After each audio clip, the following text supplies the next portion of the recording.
Oh, wow. The thing wasn't on. Sorry. You guys spent 10 seconds. There's going to be a bunch of, your mic is muted in the comments. It was only 10 seconds. Hopefully it wasn't that bad. The market's trash. The market's really, really bad. Really bad. Really, really bad. No sound. Yep, I see the comments already. Should be better now. I don't know how you guys are feeling. I know you guys saw the thumbnail, and the thumbnail indicated that this market is just not that good. It's a horrible market. It's a market that is very, very bad. And I think that as a result of this market being so god awful, we're gonna have to sit and cry together one day, because that's just what's going on.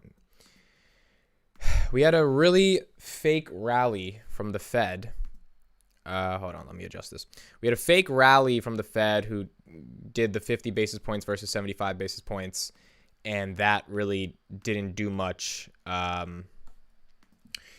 So the whole thing was we had 50 basis points, and the market was like, yay, and then the market realized, wait a second, 50 basis points doesn't matter, and everything just went back down to crap.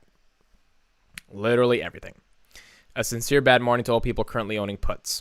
I've been selling, so make calls. I like this market. Yeah, I mean, there's still a way to make money in this market. It's just a little bit more difficult than most. Let me tweet out this link.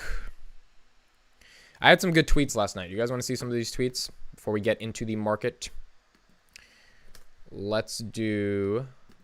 Oh, I went to YouTube. Let's go to Twitter. Some of these tweets you will relate to, because we're all struggling here. By the way, at Amit is investing on Twitter, if you guys want to check me out. First of all, open door earnings, we have to talk about those. Those earnings were unbelievable. We're going to talk about it. So here's a drink. I needed a drink after today's market. Now, I don't really drink, so it is ginger ale, because sometimes you need some ginger ale. And then here we go. This is the big one. Palantir struggling to stay above 10 more than I struggled to get a girl to talk to me. That was the biggie. That was the big one, man. That was the big one. It's true. 179 people liked it. I feel like people relate. And then I said, I hope y'all know I was kidding. I can't get a girl to talk to me. And that GIF was there. So Sachin said it's not going to hold. Gravity's too much. Sachin, for you guys who don't know, he does a Palantir podcast with me. His argument is like, look, it's probably dropping. Let's go to the chart right now. I think we should be ready for it. And earnings are on Monday as well. Look at this. Pre-market, we're at 10.06. We're like barely struggling to stay above it. If the market, and today's a Friday, so the market's supposed to sell off on a Friday because it is indeed a Friday. Which means if that happens, then, that's what it is. That's what's going to happen. I don't even want to log into my eTree today.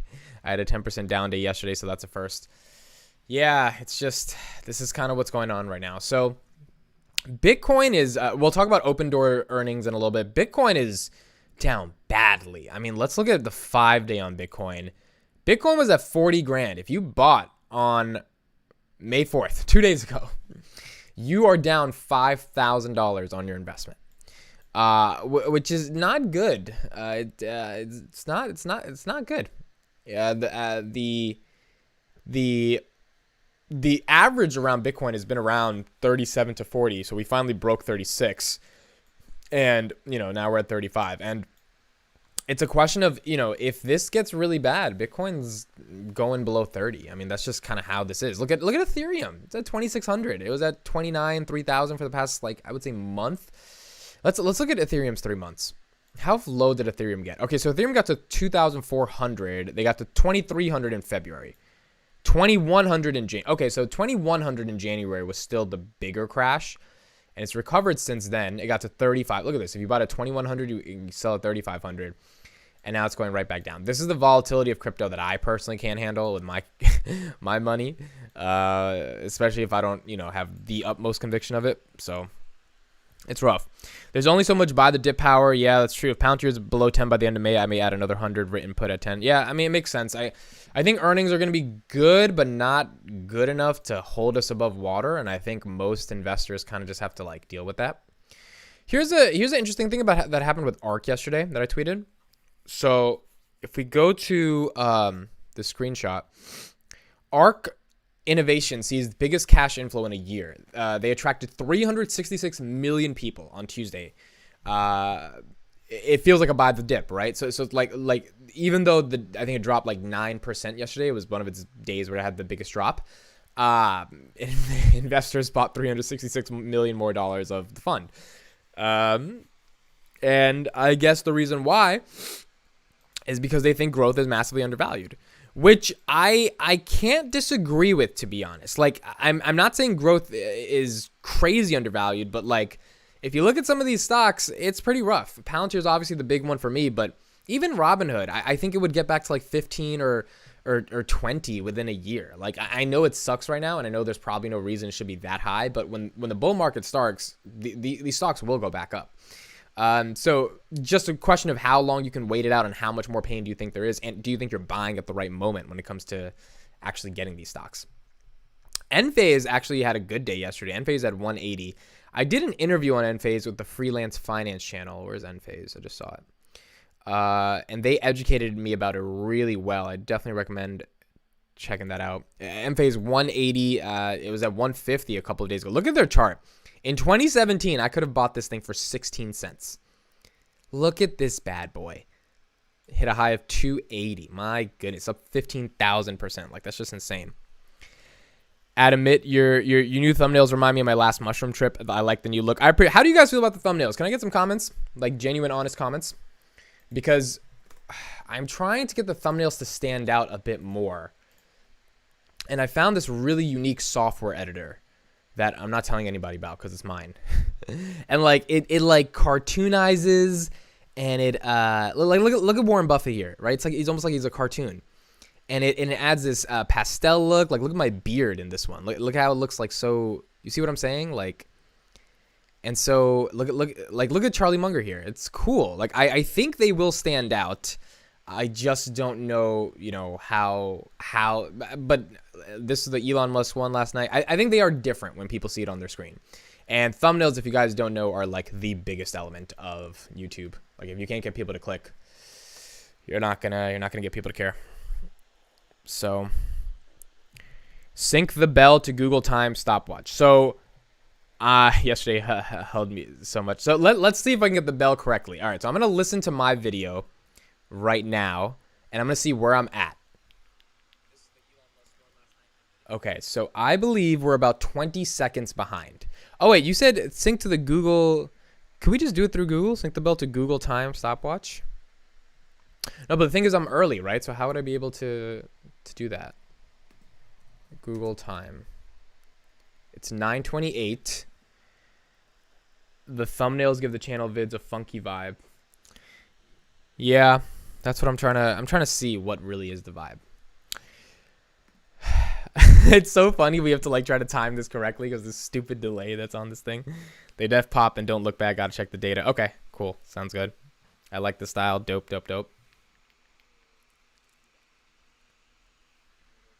Okay, I think there's a good 20-second delay. No, 30-second delay. So I'm going to time it at 30 seconds when we hit 9:29, and then I'm going to ring the bell. Let's see if we can get it done today. As soon as we hit 9:29, I'm pressing my stopwatch, and 30 seconds into 9:29, I'm hitting the bell. Let's see if we can get her done today. And then I'll just open Webull. It's so annoying that there's delay. I'm going to look up today. All right, 9:29, 30 seconds. I'm going to look up today how to get rid of this delay. I just haven't had a chance all week. Been in some important meetings this week. Had a lot of more important meetings today. But I'm going to see if I can figure it out. All right, get ready. There it is. It's about to be time. It's about to be time. It's about to be time. And the market, let's hope I get this right. Oh my gosh. Is open. Wake your ass up. The market is open. And as you can see, pretty much even in pre-market, it's pretty red. I'm okay with the rough estimate bell ringing. It wakes me up either way. Well, oh, I think I got it right. I got it almost right. I got it almost right. Okay, so it seems like it's 30. Maybe it's like 35 seconds. That's the delay. So we'll get it right next time. Or I'll fix the stupid thing. So, okay. So here we are. Market is kind of red. It's kind of flat actually. There's nothing that crazy that's changed with it. I mean, there's nothing that interesting that's different. Yeah, the market, like, nothing's that crazy. Let's go to Palantir. Oh, you saw that? It was a 9.99. There we are. Palantir below 10. There we go. Boom. It's time to tweet it, everybody. Everyone get on Twitter and retweet this tweet in solidarity with your fellow Palantir shareholder. Palantir below 10. Boom. Well, there we go. There we go, baby. Look at that. Look at her fall. Look at her fall. Don't open your portfolio because it's sad inside. All right, I won't sing again, but I had a potential of being a singer. SPY at 411. That's bad. Tesla 880 actually holding up, not too crazy. Apple 156. Open Door beat revenue on like 500%. We're going to talk about them later. Open Door is amazing. Shop is done. 390. Shop is done. Shop went down. Shop went down. It is down. Shop is down. Oh, I thought that this was like 35. Like, I thought this started to get close to 34 for a second. 35,900. Bitcoin still there. TDOC 35. Google's holding up because we saw Google go down to 2,200. Google staying solid at 2,300. Enphase below 180. Neo. I don't know how many of you guys own Neo, but a lot of stuff has been said about Neo being delisted. Potentially. Neo's down, I think, 15% from yesterday. There we go, baby. There's Palantir. 990. Let's see if this dip gets bought. Let's see. I mean, we got to see. Do people buy the dip or not? Do people buy the dip or not? It's time to figure it out. Palantir below 10. Let me tweet. Palantir below 10. We are talking about this together. We are talking about this. How do you guys feel about this? How bad are your portfolios? It's not nice, obviously. I mean, I could open up my portfolio for a second. Let me you guys want to see my pain? I mean, I don't care about showing my pain because it's pain. Maybe my pain will make your pain feel better. Let's go to my Palantir position. You guys ready? Here we go. So what are we at? Look, the market value is 21 grand and the total return is 21 grand or total return. Yeah, down 21 grand, down 50%. Average cost 1966. $565. I lost today. Palantir's at 980. We got to 980. We forget 990s. We went down to 980. It was just that's what it is. That's what we're doing. That's what's going on. Oh man. Oh boy, oh boy, oh boy.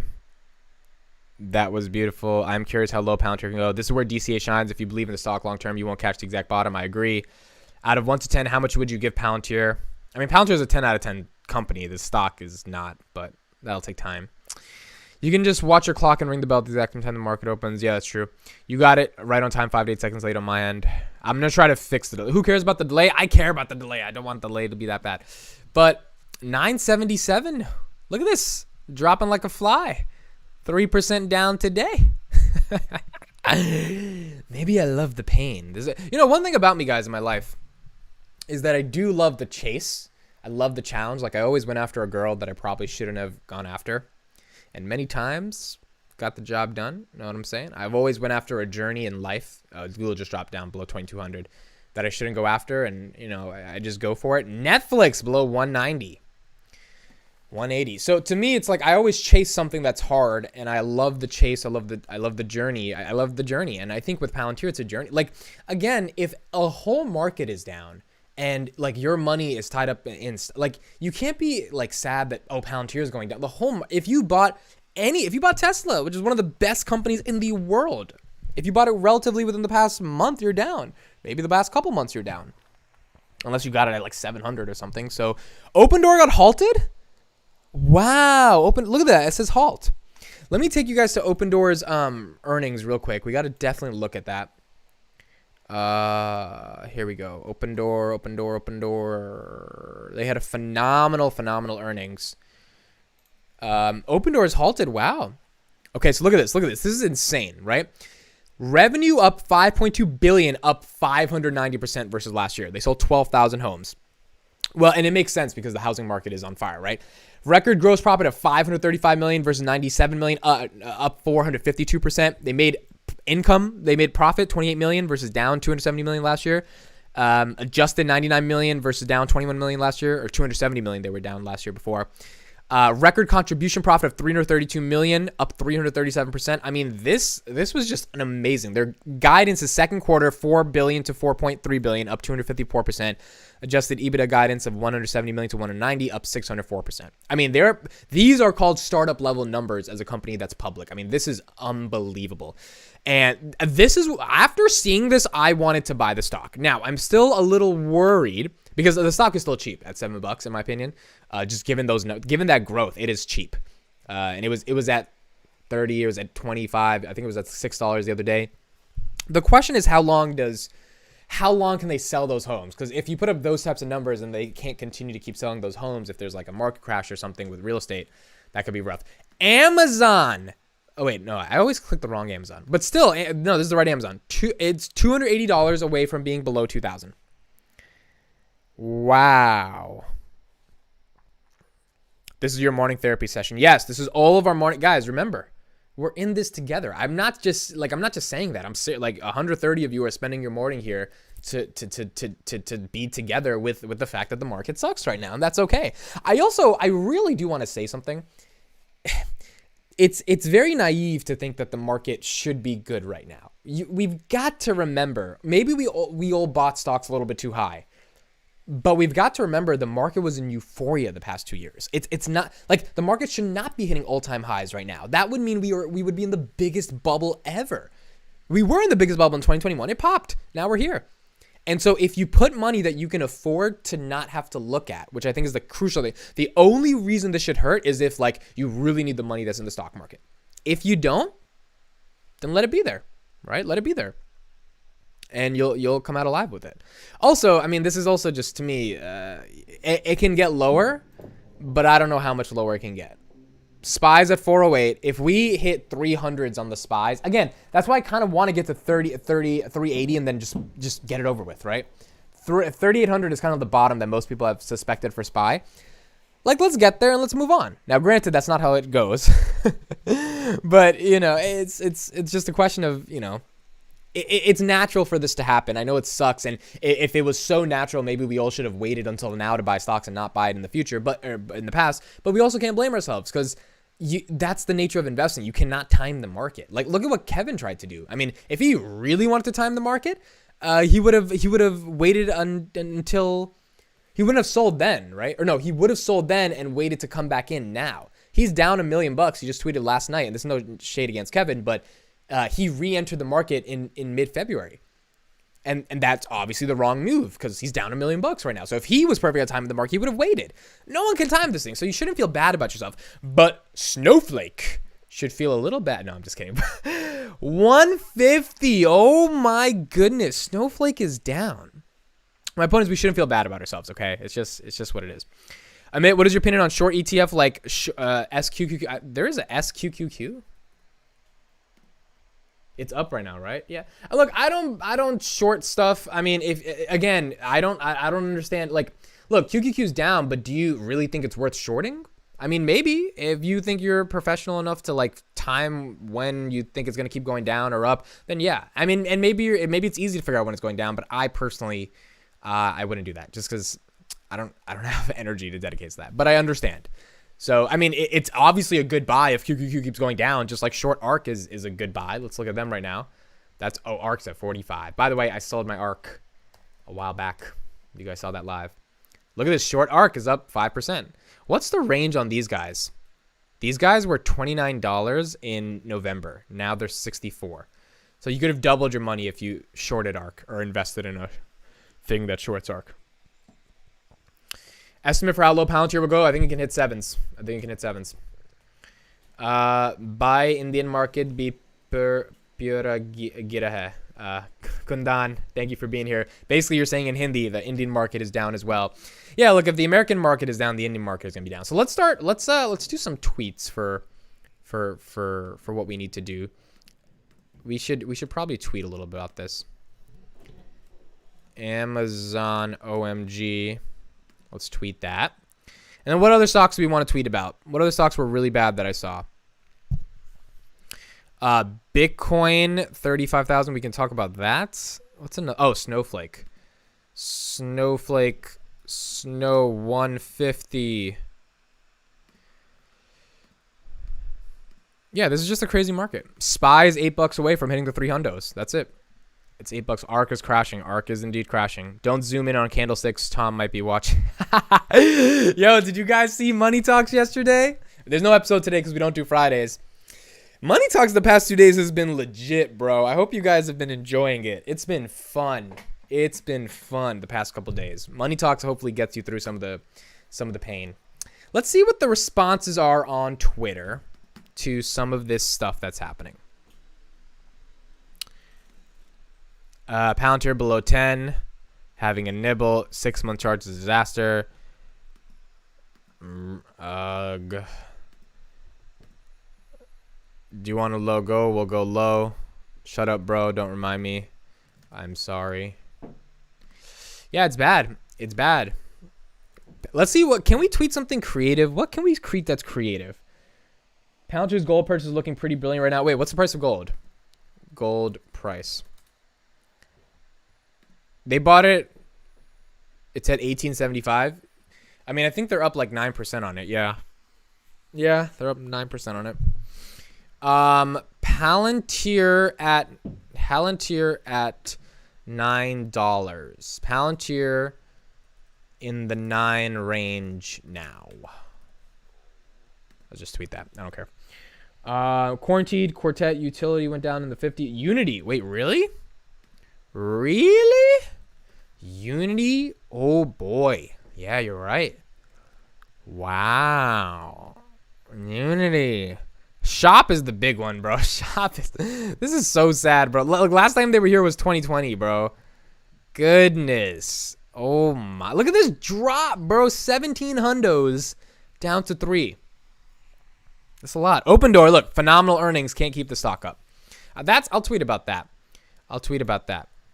Open destroyed earnings and is down 6%. This market is ruthless, and Palantir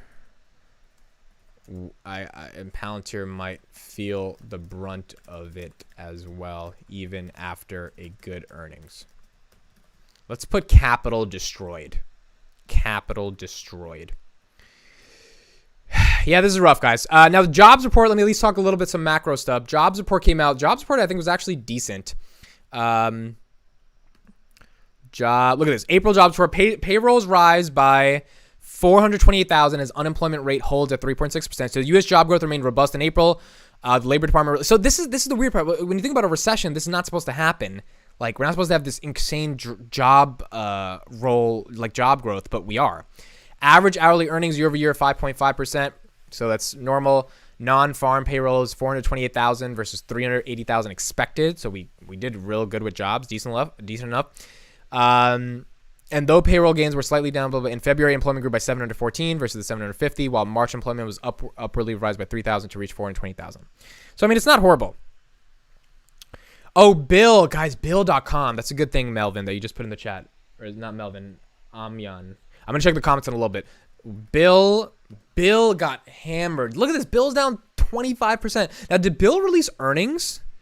Hold on. Bill earnings. Do they do earnings? Yeah. Hold on. So let's read the earnings. Where the hell is... Oh, this is the wrong website. Here we go. Bill.com reports third quarter fiscal 2022 financial results. Q3 organic revenue increased 182%. Bill, a leading provider of cloud-based software that simplifies digital and automates complex back-office financial operations. Today, we've just ended March. We've just we've delivered. Okay, here we go. Organic core revenue increased 74%. Increased 150%. Okay, so the reason I want to talk about them for a second, you guys can look at the numbers right here, is because they're a SaaS company. And I was watching a lot of content here that said SaaS companies, their multiples and their valuations, especially in the venture capital world, so this is before you get public, are going down dramatically in the private markets. So in the public markets, the same thing is kind of going to happen. If you're not producing revenue, it's going to be tough. Now, one of the things about SaaS businesses is almost 60% of their revenue goes back into sales and marketing. Snowflake spent $156 million last quarter or 2 quarters ago on sales and marketing. So sales and marketing is a lot. It is a lot for these SaaS businesses because they can't get recurring revenue, but you have to trust that if you can generate free cash flow and profits over time, then you're going to be there. So Bill got a $130 million, 77% gross margin. Why did they drop so badly? Oh my goodness. 26%. What's their max? They IPO'd in 2019 at $34. So I mean, the stock has done well. In February or November, it went to a high. See, this is the problem. The market crashed in December, and in November, stocks were doing so well. So it's like literally took a couple of weeks for it to just get destroyed. AMD's surprisingly, AMD's earnings would do well, so it's not too bad right now. Would it be dumb to still Palantir after this multiple compression? Sucks if you're overexposed, but I think the worst is behind. Could still fall. I think that's what I'm saying. Like, maybe I'm just being naive here, but I do feel like the worst is behind for Palantir. Like, it could go lower, yes. Like, it could, but like how much? I don't know. We got to see. We got to see. Good results from Bill and get smashed. Yeah. When every ticker is red in this news, it's max FUD and being money generating fear. Every ticker. Yeah, that's the other thing, bro. Like if I had a lot of money to buy right now, I wouldn't think twice. Now, granted, I understand people's financial situation and stuff, and you might want to wait till you find a bottom, but this red is not going to last forever. This is the stock market. Like, you still got to put your money somewhere. People are just being scared right now, right? But where else are you going to put your money? You're not putting it in crypto. You're not putting it in crypto. You're not putting it in gold. And if you hold it, inflation. So it's like, eventually the money will come back. It's just people are scared. And on top of that, it's a Friday. And, Fridays are Fridays. Tesla below 850. SoFi is doing rough. Snowflake is 155. Goog below 300. T-Doc. Look at this. T-Doc's almost down 6%. T-Doc might go, Roblox $28. That's crazy, right? You know what's so interesting, though, about this? And shout out to 190 people being here. Really, really appreciate everybody being here. If you could like the video, it means the world to me. When 2008 happened, and I don't know how many of you guys were around in 2008. I was 11 years old, so I didn't really understand what was going on. In fact, I saw a commercial in 2008 when I was in India that in 2012 the world was going to collapse. Apparently, it was just some segment on a news show that was like supposed to make people scared, but that really scared me that in 2012 the world was going to end. So I guess that's a story for another day. But nonetheless, 2008, we didn't have social media. We didn't have people communicating their thoughts 24/7. We also didn't have the level of income streams that people have on their own that they can make, whether it's ads or marketing or just like, YouTube, whatever it is, in 2008. One of the things I've been thinking about that I don't think a lot of people have been talking about is what does it mean for a market collapse to happen in 2022 when the entire world can communicate about it at the same time? And we kind of got that during COVID to some extent, right? When 2020 it crashed, the whole world was talking about it. But in 2008, when the market crashed, you could only get your news from like CNBC. There wasn't a Twitter with instant updates, right? That wasn't really a thing back then, or it didn't have the scale that it has right now. So if the market does crash, let's say SPY, where we're at right now. Oh, by the way, where is the NASDAQ? NASDAQ must be down. Oh, wow. NASDAQ's almost below 12 grand. Oh boy, oh boy, oh boy. Anyway, if the NASDAQ goes to 10 grand, the whole world, or at least the whole financial community on Twitter, YouTube, whatever, will be speaking about this crash. And I just wonder, what is the world going to be like with that many people speaking at once? Particularly because I feel like there's opportunity still, even when the market's down, just in terms of content with people communicating. Because it's almost like when COVID happened, everyone went to YouTube and YouTube's ad revenue went insane, or Twitter's usage went insane, Netflix usage went because like you couldn't go out. So I kind of have a hypothesis that big tech is actually going to benefit from a market crash, not on the macro, but just in terms of the level of attention that's going to go back to these platforms. I don't know if that thesis is fully correct, but that's kind of the thing I've been thinking about. Kathy Wood is late uploading on the In the Know at the ARC YouTube channel. She's scared to talk. Is it supposed to come out today? It's on Friday? Interesting. I admit I like you, but don't say you can't handle crypto, LOL, while investing in a tech stock is down 70%. Well, see, here's the thing about crypto. I don't know if this is going to ever come back. I know that Palantir has revenues. Like, I'm just being straight up, bro. Palantir grew 41% year over year. People use their product. What do people use Bitcoin for? Outside of a store of value. You got to remember that. And I'm not dunking on Bitcoin or anything. I'm just saying, at the end of the day, Buffett had a point. Now, do I think he's wrong on crypto and the technological revolution we're having? Obviously. He doesn't get it. But when things go down, Bitcoin dropped $5,000 in 2 days. Palantir dropped $1. Like, we got to think about that. I mean, like, I understand that it's like crypto is growth stocks are volatile, but this is not pets.com. Let it be very clear. This Palantir is not pets.com. They are a real company doing real things. Bitcoin, at the end of the day, if the hype dies down, people are selling it, bro. Look at Doge. I'm not saying it's going to collapse or anything. I'm just saying if it gets that bad, you think people are actually going to hold on to something that they know they can't do anything with? No way. We've already seen it. So to me, it's not really that. It's not that. It's hard to have that type of volatility. I love a crashing market. It feels like Black Friday. I'm in a candy store. I understand that. Investors don't seem to be interested in earnings or results. WTF Finance, shout out to you being here. By the way, guys, I want to give a shout out to this channel. I like this guy a lot. He's one of my. I did an interview with him a while ago. Let me find him right here. You guys should definitely check him out. And yeah, investors do not care about earnings at all. They do not care about earnings. Let me go to my channel. And because they don't care about earnings, it's rough. It's very, very rough. Let's go to him right here. So he does some podcasts with people in the financial space. You guys should definitely check him out. Here's our podcast right here. Palantir underrated. I said Palantir was underrated 2 months ago. Well, Palantir is underrated more now.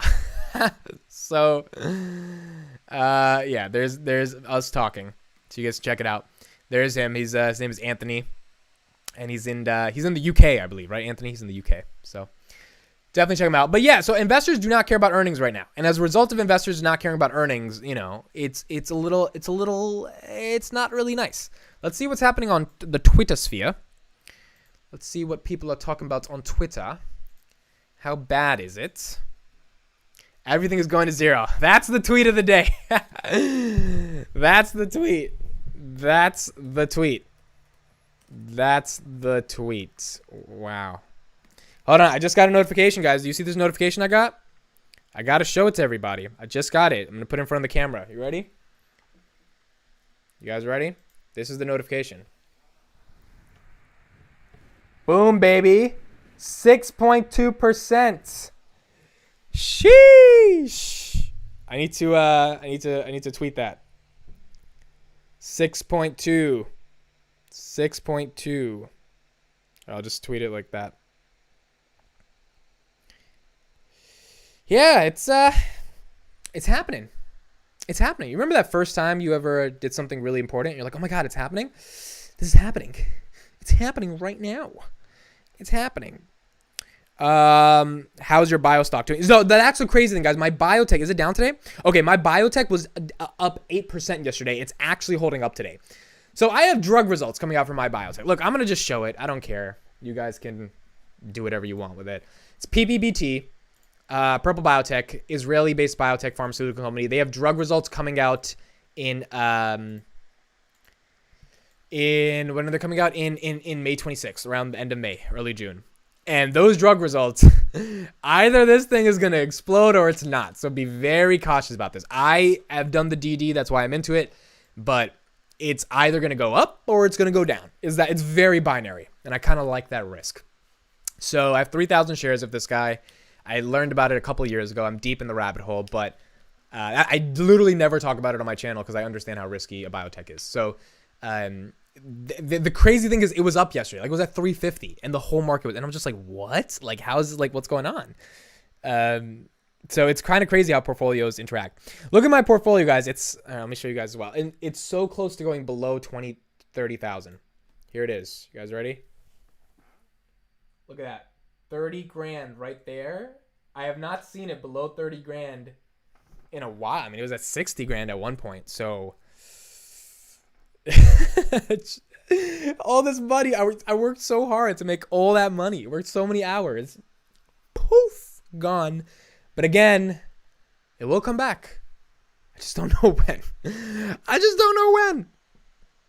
Could be another oxygen. Be careful. Yeah, I mean, this is a. It could be, but this is a drug I heavily believe in. And again, I don't expect anyone to have that level of conviction because they don't know about it. It's almost like if you told me to buy SoFi. It's like they're like, yo, SoFi is gonna be. I'm like, I don't get SoFi, so I can't have that conviction. So everyone has to have their own conviction. But if the drug results are good, man, it's gonna be something different. Spotify holding up well today. Actually, it's above 100. Not too bad. Not too bad. 208 people here in the chat. Thank you guys so much for being here.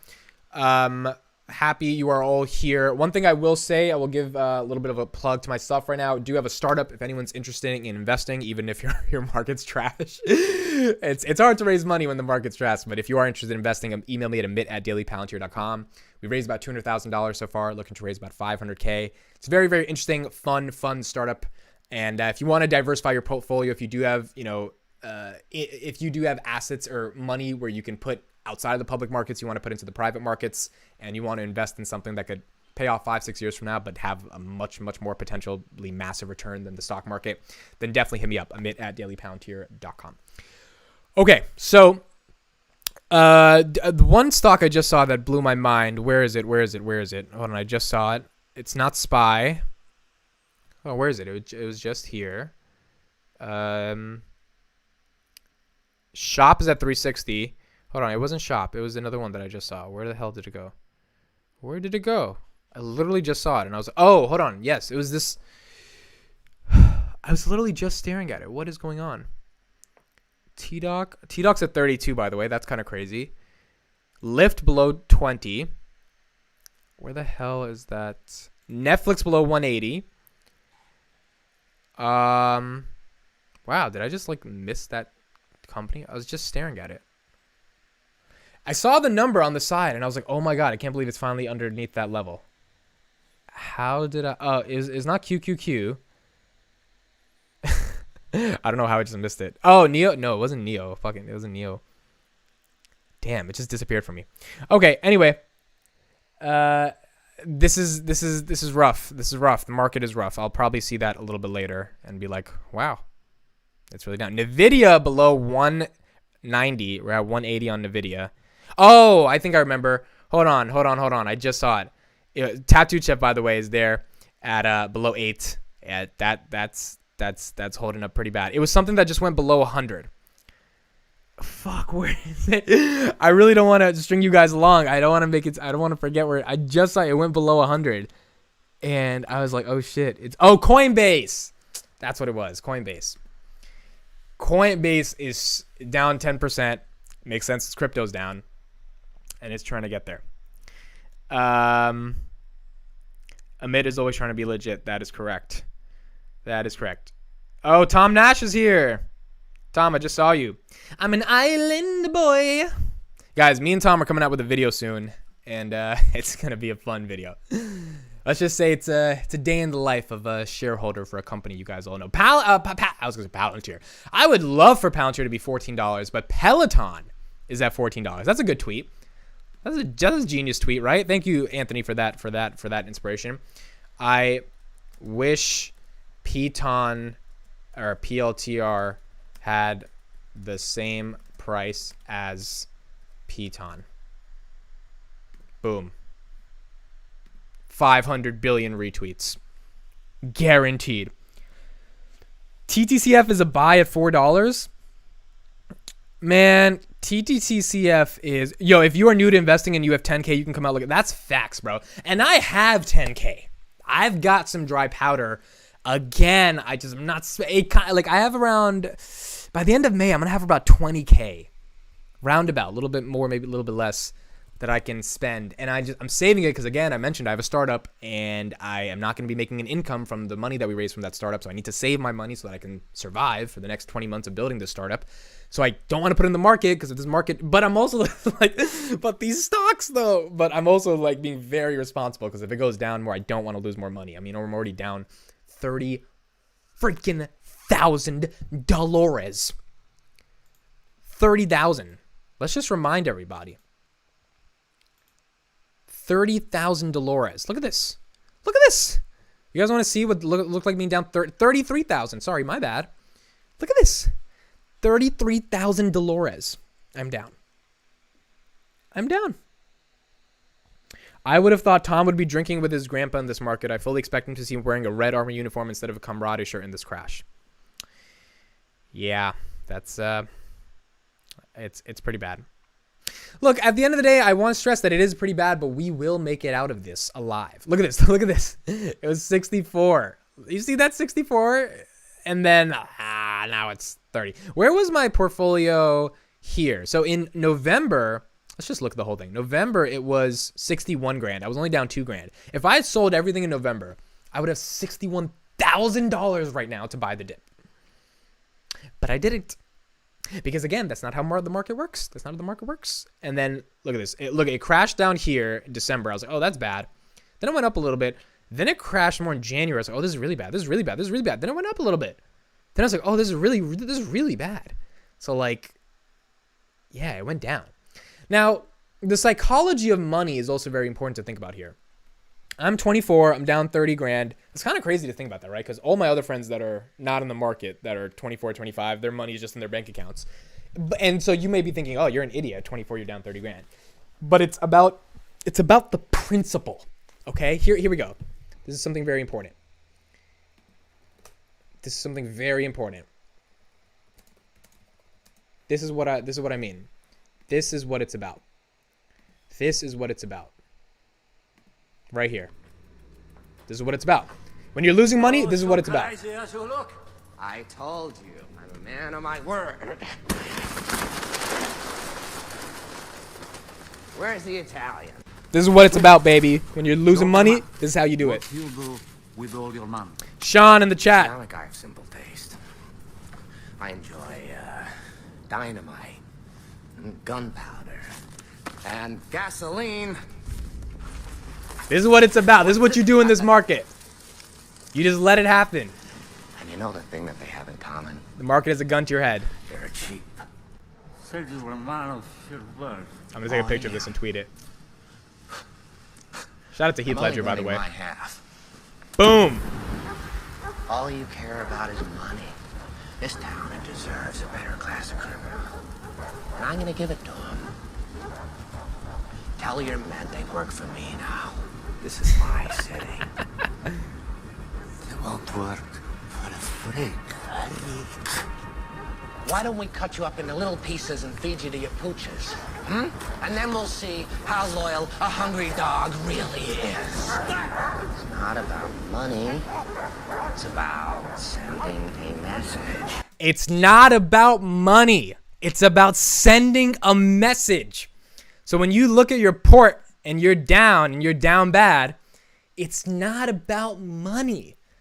It's about sending a message to the market that I will let my money burn and I will tolerate the fire around me, because inevitably this message will be taken by the market and it will come back.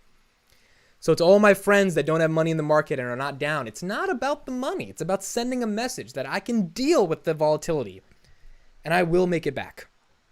I will survive. That's what will happen. People change after a bear market. It is an important lesson to learn and changes how you invest in the future. Yeah, that's true. I mean, I've never had a bear market. This is my first time. Sean in the chat, he's been through many bear markets and he's made a lot of money. He's lost a lot of money. So, you know, I think one thing about life is that it's an experience. It's all about experience, and you've got to enjoy the experience at one point. You just got to. Sean says books will still be free. That's true. Are we the better class of criminal, Amit? Well, you know, we are the criminals that have to deal with this. We are the criminals that are we being robbed by the market? No, we made our choices and this is what we're dealing with. Let's see what people are saying in the chat. Let's go down.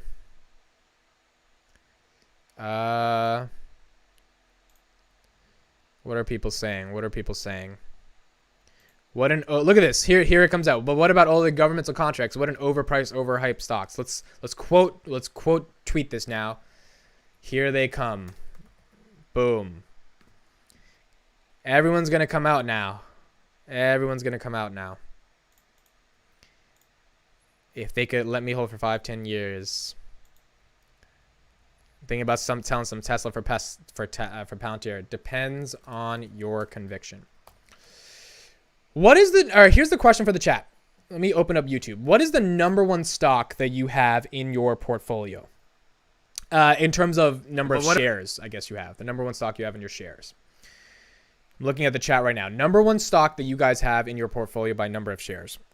I'll buy once all my green goes away, getting 2008 vibes for real. Sean, is this worse than 2008? How do you feel? Is this like this crash kind of, how do you think about this? Or is it not really the same? I know from the macro, unemployment, all that stuff, it's not like this. It's not technically a recession, but is the stock market crash worse than 2008? I forgot today's Friday. Yeah, today is Friday. And the market, you know, sells off worse on a Friday. J-Pow equipped himself with a flamethrower. Yeah, pretty much. Pretty much. Palantir, Tesla, Palantir, Oatly. Okay, Oatly, Palantir, 12,000 Palantir, 10,000 open. Wow. Palantir, Xerox, Palantir, Baby F. What's Baby F? Down bad, Amit. Yeah, we're down bad. What's Baby F? By the way, Sean says no, it's not as bad as 2008. Baby F, this is your thing? Is this like a baby food stock? Interesting. Okay. Tesla. 08 was worse because it was at a housing level, which meant net worth was... that's a good point. Oh, by the way, guys, I just got a message from Rob. I don't know if he's watching this. Rob Kane. I just went 10K shares long on Palantir. The people who are waiting to buy are ready to buy. I just got a message. Rob Kane is a guy who actively shorts and like goes long on stocks. He's in my Twitter DMs all the time. He has a YouTube channel, but he doesn't post too much, but some people are buying. These are just lows. So Sean is saying this is not that bad. These are just lows. It's not that crazy. Palantir, Amazon. It's Anthony, Amazon. Amit, would you go all in again if you had a chance, or would you wait for dips and invest 5K blocks? I would definitely wait for dips. I would not go all in. Right? I mean, if you've got 20 grand, like, and again, I'm not a financial advisor. This is just like logically to me, I would put 5 grand in now. I would wait a couple weeks, right? Or maybe a week or two. Like I would, if I wanted to deploy 20K, I think it's the right time. I would just really wait. And I think that's the most logical advice that anyone could give, right? Like just, I don't think you would put 20K right now. Because even if you get at some higher prices, at least you're not taking the risk of what if it goes down even lower. Wow, Palantir long. Shout out to him. Everyone give him a round of applause. I just got my 40,000th share of Palantir. I'm officially tapped out of my stock investments. Let's see, man. Let's see if Palantir does a rebound soon. Then it's gonna come a huge reversal for you. I mean, there's where that. So Palantir long is 40,000 shares of Palantir. Either he becomes a multimillionaire in 5-6 years, or he doesn't. And I just have a good feeling that when this bear market is done, 40,000 shares of Palantir is gonna be really nice. So, but it's a risk at the end of the day. You got to see. Coinbase at 103. Man. Monday will be the real Palantir day. Yeah, after earnings. They'll be like, we beat earnings by 645,000%. Palantir, $3. I'm like, okay. Whatever, Mr. Market. Whatever floats your boat, bro. Will 4K or 3.5K be the bottom of the SPY? I think it's going below 4. I mean, it's very... at this stage, there's no reason why it shouldn't go below 4. I mean, 400 is such a simple... It seems like it would just drop that easily to there. Baba below 90. Robinhood at 1030. I mean... Yeah, I mean, stocks are down today pretty bad, but they've been down all week. So we basically had a week where Monday was bad, Tuesday it was bad, Wednesday we were like, woo! And then Thursday was bad, and now Friday it's really bad. That was the week for this week for the stock market. That was the week. Popping in to say what's up. Luca, what's up? Happy you're here. Go Palantir log. Yeah, I mean, again, and Palantir Long owning that 40,000 shares, if you have conviction in a company, that's the one thing about it. Whether you're right or wrong, if you have conviction in a company, now is the time to double down on your conviction. Not literally right now, but I mean in this cycle, when is this, like, everyone wants to buy Palantir at 25, now it's at 9. They're like, stupid stock, can't do it. It's like, bro, like, that's not the way, like, that's not how you invest. And I'm not some expert investor, but just logically, when you're buying at 25 and it goes to 9, that's called a deal. That means you have to be patient, but it's called a deal at the end of the day. And it's important to think of that. It's really, really, really important to think of that. Like when it's time to load up, it's time to freaking load up. Like, it's time to double down. Like, it's time to make your conviction true. And it's just a question of how much can you risk in terms of how much are you ready to personally risk with your investments. But, and I'm not saying go all in right now. I'm just saying, like, it logically does not make sense for people to feel you only cut losers when you realize the stock sucks, right? So if you're down 70% and you think it's because the company actually does suck, then you cut it, like Bill Ackman did with Netflix, which made sense, right? Because Netflix, if he held it, it would have gone even worse. It was a good cut. Kathy doesn't do that. She only does that with Palantir for some reason. But for us regular retail investors, like, if it's bad, then it's bad, right? And then we cut. But if it's a good company that the stock price is just down on, like, what has changed about Palantir other than their stock price in the past couple, like, nothing, right? So to me, this is the time where if you're gonna load up 40,000 shares, you load it up now and you ride it out. CNBC must be going crazy. Brass tacks. The entire market is down. If the market was up and Palantir was down, that's an issue. Agreed. If the market was up and Palantir was down, that would be the issue. That means there's something fundamentally wrong about the stock in and of itself. But if everything's down, everything's down. CNBC is going to be clickbaiting a lot today with the market crash. Nothing that interesting right now that I want to click on, but we are going through a painful stagflation. Let's look at the definition of stagflation. I've seen this word a lot. I mean, I know what it means, but I want to get a more technical understanding of it. In economics, stagflation or recession inflation is a situation in which the inflation rate is high, the economic growth rate slows, and unemployment remains steadily high. It presents a dilemma for economic policy since actions intended to lower inflation may exacerbate unemployment. Interesting.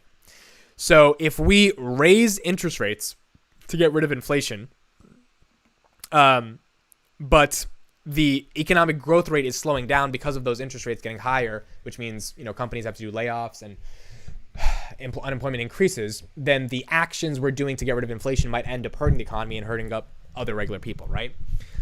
That's another core thing that's happening. I mean, that's important as well. So yeah, that is also bad. That is also bad. Now, the question is, do we get there, right? And I think inflation being down is what, like, if inflation doesn't go down, then we're going to know if we stay there. If not, then it's going to be different. Woke up this morning and my limit purchase to Palantir had been triggered. We'll keep adding. Palantir under 10 is a no-brainer. Palantir Long says, that makes sense, Jackalope. And Palantir Long says, if not, I would be the first one to admit that I was a fool. Yeah, and again, guys, remember, Jackalope, I just saw you said good morning, good morning. I don't think anyone is a fool for investing in Palantir. And the reason for that is because the reason we invested was not off hype. If you invested in AMC, you're a fucking idiot. I'm sorry if anyone's offended. You are. Let's go full picture here. But if you invested in Palantir at $25, $30, you probably were like, wow, this company's like really, really impressive. It's a good deal. Now, we bought too early. Okay, it happens. But no one's a fool for buying. Like, I do not think I think the thesis is I do not bet against Peter Thiel, Alex Karp. I can go into the entire bull case. I don't need to do that. If you guys watch my channel, you know it. So I don't think anyone's a fool here. I think it's simply a question of waiting it out. That's it. And sometimes, in life, you have to enjoy the pain, right? Like, it is important to enjoy the pain sometimes. Can we get a petition to get Amit to stop messing with his hair? The reason I mess with it is because you see how close this is to my eye? That's why I do this. It's not because I'm narcissistic. It gets in my eye. That's why I wear a hat all the time. That's all. RK demonetized. Boom. Right then and there. Hopefully. You know what Tom Nash told me about the F word? Because of his Russian accent, he can say it and the algorithm doesn't pick it up. I was so shocked. He's like, the algorithm just thinks it's another word. And I was just like, bruh. Has Justin O bought Palantir? No, he hasn't. Justin O is a typical value investor more than he is a growth investor, even though he's in Tesla. So he's very fundamental, and the fundamentals of Palantir, the price of sales, all that stuff. He doesn't believe the growth story, or he doesn't get the growth story fully yet. So he hasn't, and he's ultimately been right for not buying it so far. But now it gets to the point where I think he's thinking to potentially load up. I'll make the Shyamalan tea peeps anything to soften this fall. The Palantir earnings get leaked, it's dropping again. We will see. I don't know, man. Alice Karp did not do anything or so far besides the philosophy degree. Palantir needs to prove themselves. That being said, I'm still... Hoovy. That's a really... I'm sorry, that comment's not that strong of a comment. Alice Karp did not do anything so far besides a philosophy degree. You realize he built the company starting in 2003. It's been 17 years. Oh, the camera just died. Yeah, like, it's... to say that the guy only has a philosophy degree, I think would be a little disingenuous to what he's actually doing and what he's actually been building. But the people that talk about your hair emit have hair loss. Yeah, I'm enjoying it while I have it. I don't think it's fair to say Karp just has a philosophy degree, and that's why he hasn't proved much. I mean, the guy's done a lot.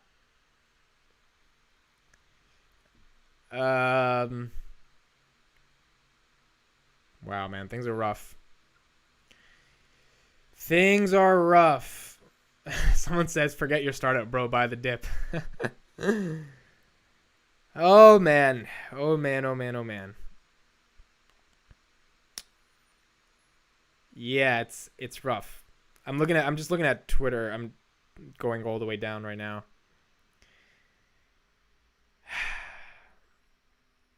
Well, it's Spotify. This tweet came out right now. Daniel Ek, CEO of Spotify, says, I've always been vocal about my strong belief in Spotify and what we are building, so I'm putting that belief into action this week by investing $50 million into the company. I believe our best days are ahead. While I'm not required to disclose these purchases because of our foreign company status, I thought it was important for shareholders to know. Joseph Carlson says on this statement, Reed Hastings invested $20 million in Netflix before it dropped 40%. We don't want you to invest in the company. We want it to show real undiluted free cash flow on a consistent basis. So Joseph Carlson, he's a little bit bearish against this. I know you guys probably can't see it, but so Daniel Ek is putting $50 million of his own money into Spotify. Interesting. Yeah, when I saw this when I was taking my walk today this morning, and Amit's hair is awesome. Thank you, DRK. I appreciate that. And when I saw a philosophy degree is a red flag, my sister has a philosophy degree, even though I think I'm a little bit more philosophical than her because I just I like really care about philosophy a lot. She kind of got it. She has an English degree as well, so she's a teacher. But she just got promoted to be an administrator the other day, so she had a big bump in her salary, which is awesome for her. She should be on the live stream one day and talk to you guys. She can say what it is to put up with me as a brother. What was I saying? I was saying that Spotify. So Spotify, yeah, the $50 million bucks. So I was taking a walk this morning because I didn't have to record Money Talk, so I decided to go take a walk right outside. And I was taking a walk. I was like, the guy's putting $50 million into Spotify. First of all, $50 million is not a lot of money, grand scheme of things. When you're talking about a company that's worth at least 30, 40 billion, right? 20, 30 billion, whatever they are. It's $50 million is okay.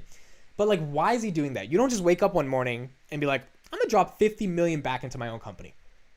Things are going bad. And I'm not saying bad as in like, oh my God, it's horrible. But it's like, things are not going good from a monetary perspective. It's almost like if an outside investor came to Daniel Ek and wanted to give him, or to Netflix or whatever, a couple $100 million, would they say no to it right now? I don't think so.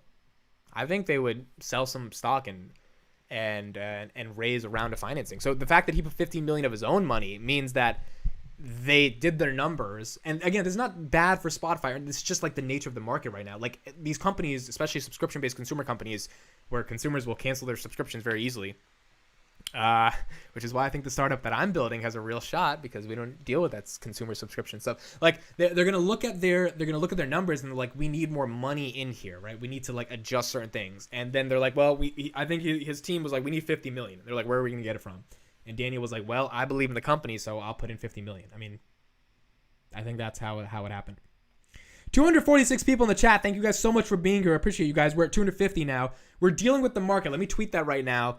250 people and I are talking about this market. 250 people and I are discussing. You know, I usually end these at 10 o'clock. Forget it. Let's keep going. Let's deal with this market. It's a Friday, and on a Friday, we've got to deal with how bad the market is to prepare for next week, because next week might be a different bloodbath. Are discussing this market. It's bad, but we will get through it. You know, the nature of existence necessitates that pain as a... I actually started this argument, this concept, but I forgot to talk about it.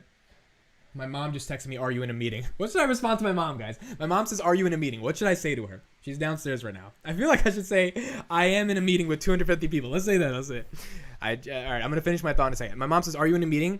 I am in a meeting with 250 people discussing the stock market crash. I'm going to send it to her right now. I just texted that. Boom, I just sent that. I'm going to screenshot that and put that on Twitter. Anyway, what I was saying about pain in the market, and then I'm just going to read all your comments. Pain in the market, or the nature of existence necessitates that we go through pain. Why? Because it's a very simple statement, actually. No pain, no gain. If you have no pain, you have no gain. And I think one of the things about existence is that if we are able to handle the adversity, we're able to handle the fruits of our work. And to get through those fruits, if SPY ended at 479 last year and SPY today was at 550, I don't think it would make sense. I think it makes sense for SPY to come crashing down, and it's easy to say this in hindsight, and then for us to get back there. It teaches you about lessons in the market. And at the end of the day, that's what we need to do. And it's the nature of existence. It's not just stock market, it's anything in life. Like, things get bad, man. Life sucks. Like, life is kind of tragic, you know? Hard things happen, but this is what builds character at the end of the day. I did these when I was a senior in high school or college, I was doing these. I'm gonna check the comments in a second. Just let me get the one thing out. I was doing these shows. I was trying to build my personal brand as like a public speaker, and I was setting up all these colleges that I was going to touring, basically giving these keynotes. And one of the keynotes I went to was a college in Pennsylvania. I think it was Dexter or Drexel. And when I went there, you know, the organizers were like, "We're so happy to have you. You're going to be giving this 40-minute keynote." And it was really cool for me. I was like, "It's dope. I get to give this keynote." And then I get there and no one showed up. I still have a picture of the empty auditorium. And there's this good quote by Jack Harlow, who's a rapper that just released an album that says, you know, he was like, we're on the show, 5 people show up, that builds character. So to me, like, this is all a moment about building character. Like, how do you build character in a meaningful way? How do you really build character?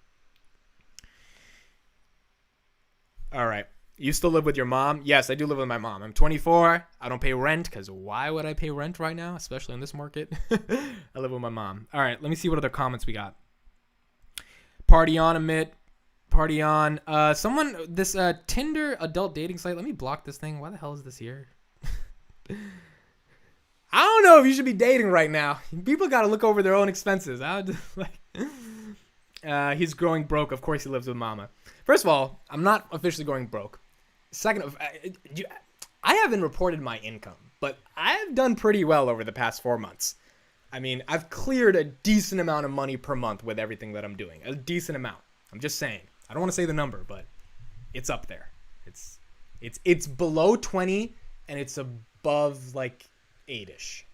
So I feel like I should just tell you guys, right? Like, I feel like, why am I being stupid? Like, the best month I had in the past 4 months was, I'm not going to say, I don't know. I feel like we were talking about money. But nonetheless, Quarantine Quartet says, here's a 1/2 cup of coffee on me. Thank you for doing what you do. I appreciate you, Quarantine Quartet.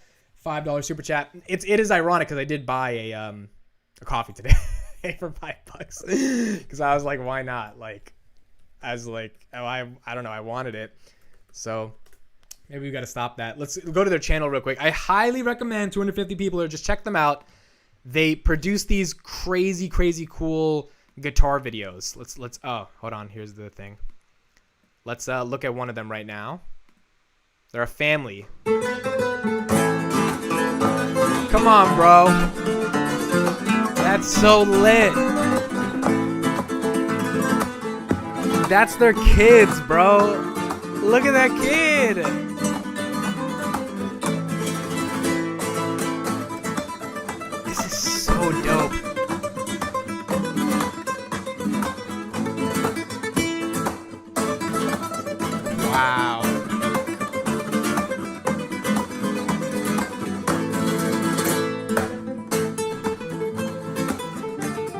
This is phenomenal, bro. Look at that kid. Look what he's doing.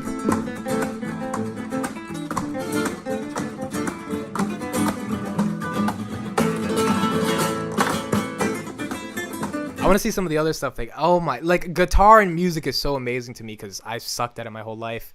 Look at this mother and son guitar. Let's see this one. This is good stuff to get us through today. This is good stuff.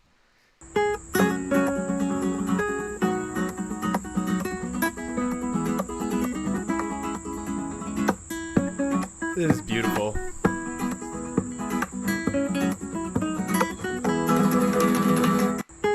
This is awesome stuff. Definitely check him out, man. I love guitars. I haven't been able to watch a lot of guitar stuff over the past couple of months, but I Beethoven's, I think, Fifth Symphony in electric guitar has been one of my favorite guitar solos ever. Sean says get them on audio. Yeah, I mean, that would be, yo, they're saying that's awesome, right? Everyone loves them in the chat. That's crazy. That's amazing. Absolutely beautiful, beautiful stuff. LOL, market has gone to crap, so we just vibing on YouTube. Yup, market has gone to crap, so we're just vibing on the tube of you. That's what we're doing right now. Palantir Long says, I listened to multiple podcasts last night on Audia. I love it. I love it. I love it. I love it. Sean, by the way, we're setting up that meeting with you soon. Me and my co-founder, probably within the next 2 weeks. Sean, I also, I got some pretty important meetings the past couple of days with some bigger people that are interested. So I'll let you know about it. I gotta complete those meetings over the next couple of days, but it's crazy, bro. I don't know. Anyway. Let's go back to the market a little bit. I'm going to go back to just talking because, I mean, what's the point of even looking at this? Have we done a little bit of a recovery? SPY's a little bit of recovery. 410. It was at 405, 406. Bitcoin's back up a little bit. Palantir's back up a little bit. I mean, it's still bad, but it's been a bit of recovery. Not horrible. Next week is just where we're going to see where things really go. I guess that's going to be the main thing.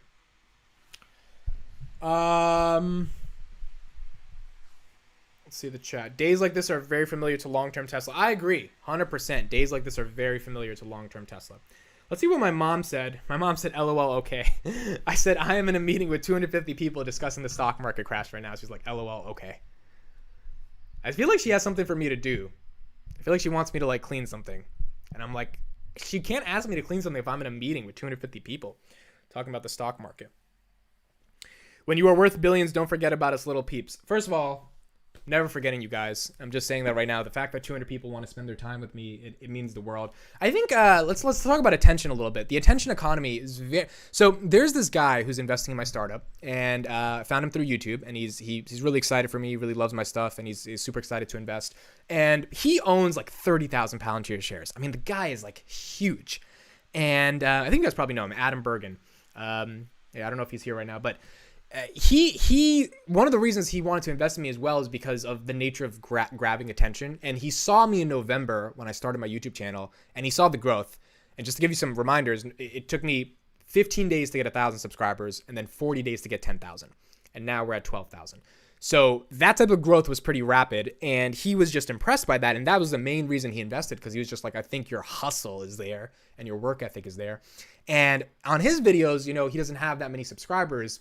And so the point I'm making is that you can be worth a lot of money, like a lot. Like, again, he has 30,000 shares. He has more shares of Palantir than most of us. Like, he's doing well for himself, but he doesn't have that much attention. And so the thing about getting attention and like, that's why my point is 200 people being here in the morning, it means a lot to me, because you don't have to be the richest person in the world, but getting attention is a very difficult thing to do. Like, getting people to care about you. I was talking with my dad about this last night. Like, you can have money, but if you don't have the ability to get people's attention, then it's just a different game.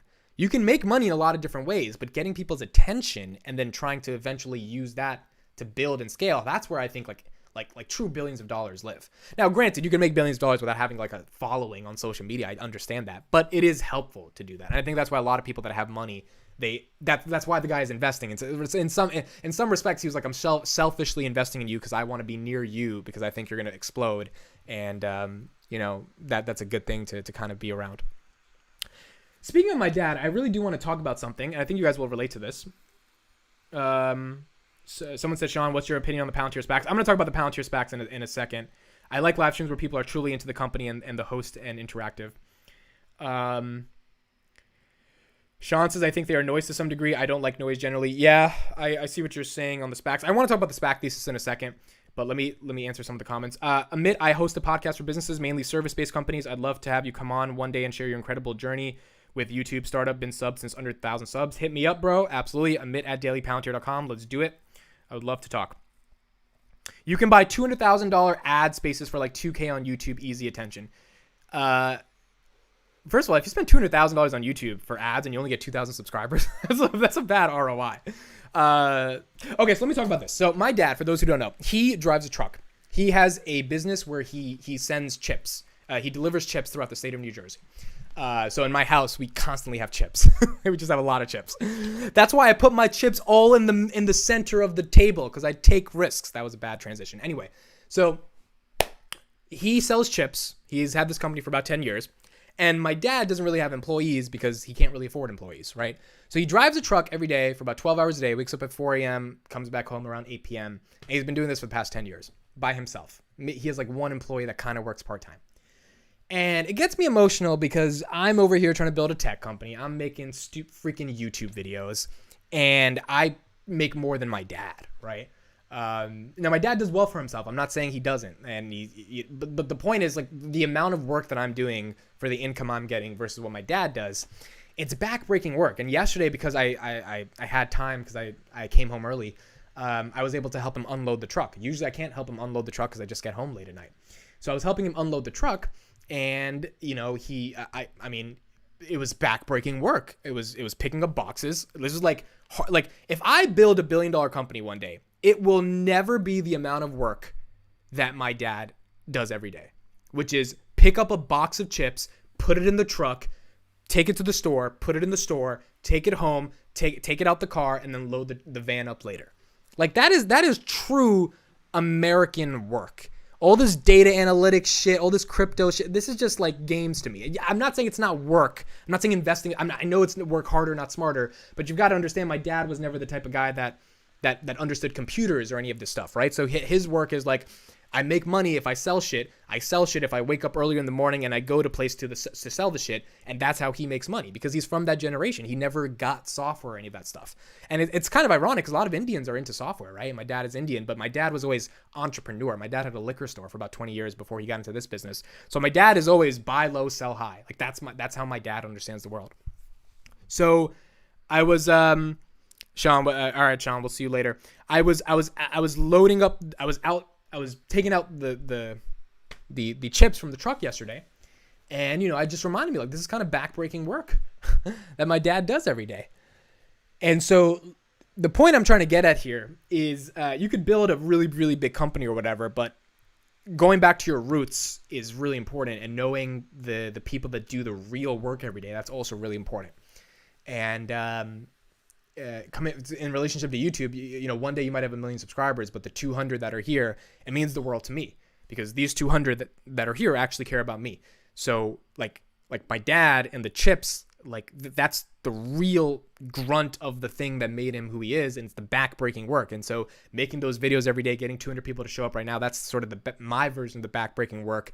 Being here every morning, talking to all of you guys, that's what matters to me. I just think it's important to acknowledge that, because again, like, this whole stock market is crashing, everything's going down, and then you got to remember that there are real Americans that are doing like real hard work every day. That's difficult to do. And so it just made me a little bit more grateful yesterday, knowing, how much work really goes into building something and how much work actually happens. The box of chips were my favorite loading food onto the ship back in the day. Those bags of flour were brutal. As a mom, your parents want you to do better than they've done, but you should make time to help when you can. Yeah, absolutely, Jazzpen. I agree. I mean, your parents, they give up a lot for you, and my dad's given up a lot for me. So when he asked me to help him unload the truck, I mean, obviously I was going to do it for him, but it just reminded me, like, yo, this is tough work every day. And what I'm doing and what I'm building is also very tough, but it's a different type of tough than what he has to do. So it's just different. Your dad must be so proud of you. He's proud, but he doesn't get it. Like when I tell my dad, I told my dad the other day I got a $10,000 check from another person who invested in my startup, and my dad's like, "What the fuck?" Like, Dad's like, what the fuck are you like? He doesn't get, bro. My dad, I have to speak and communicate to get people to believe in me, right? And to get people to believe in my ideas. My dad doesn't get that. My dad is like, I buy some shit for 5, I sell it for 10. That's life. Like, that's how he understands business. And he's a pretty damn good businessman, by the way. He bought some real estate a couple of years. Like, he understands that level of business. But raising money for a technology startup where you have to give away equity and you have to, like, you're not really profitable, you're growing users. Like, he doesn't get that. He doesn't know what the fuck. So he's like, how did you get someone to randomly give you 10? He's like, how do you know them? I was like, oh, YouTube, Twitter.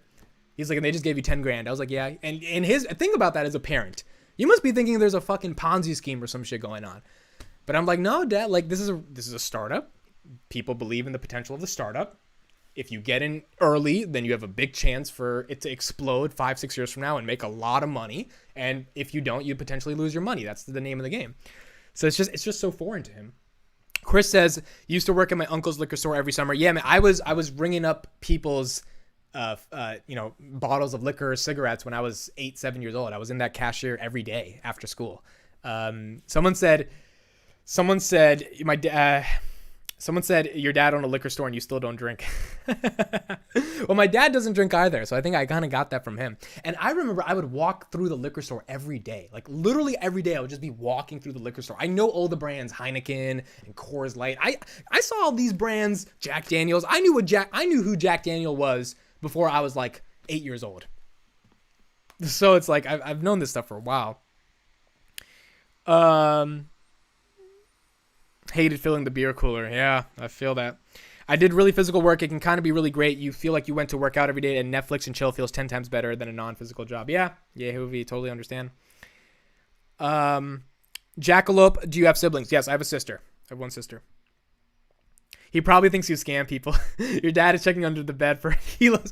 Yo, my mom definitely said, so when in college, I started pulling in around 5-6 grand a month around about.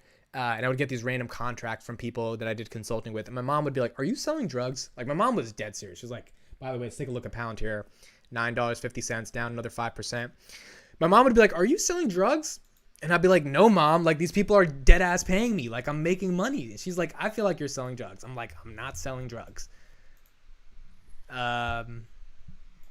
It's just a different world, man. The reason I brought up my dad is because when I unloaded the chips with him yesterday, it just reminded me, like, yo, there's people that do real work, and then there's people that do, I don't want to say what I'm not doing is real work. It's just a different type of work. And it reminds you to how hard people work. Bullish Mindset in the chat. Ponzi schemes are very profitable. Highly recommend.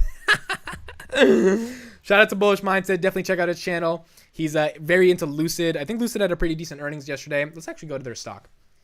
And I just did a podcast with Bullish Mindset that I'm going to be coming out with soon. He asked me a lot about the creator economy and stuff like that. $18.22. Yeah, I don't know too much about Lucid, so I would recommend going to his channel if you guys want to check it out. But like, yeah, so that's kind of the thing that I was doing with. Loving the wisdom today. You should do more vids on your journey with short little stories. I'm going to be doing a lot of more videos about these stories. Trust me, I've got a lot of them. This is Bullish Mindset, by the way. Does a lot more Lucid stuff. Oh, man, shout out to you. 3,000 views on your earnings call. Look at this. You streamed it for 4 hours, bro. Anthony's trying to grow a YouTube channel. Wow. You were at 850 subs last night, bro. Shout out to you.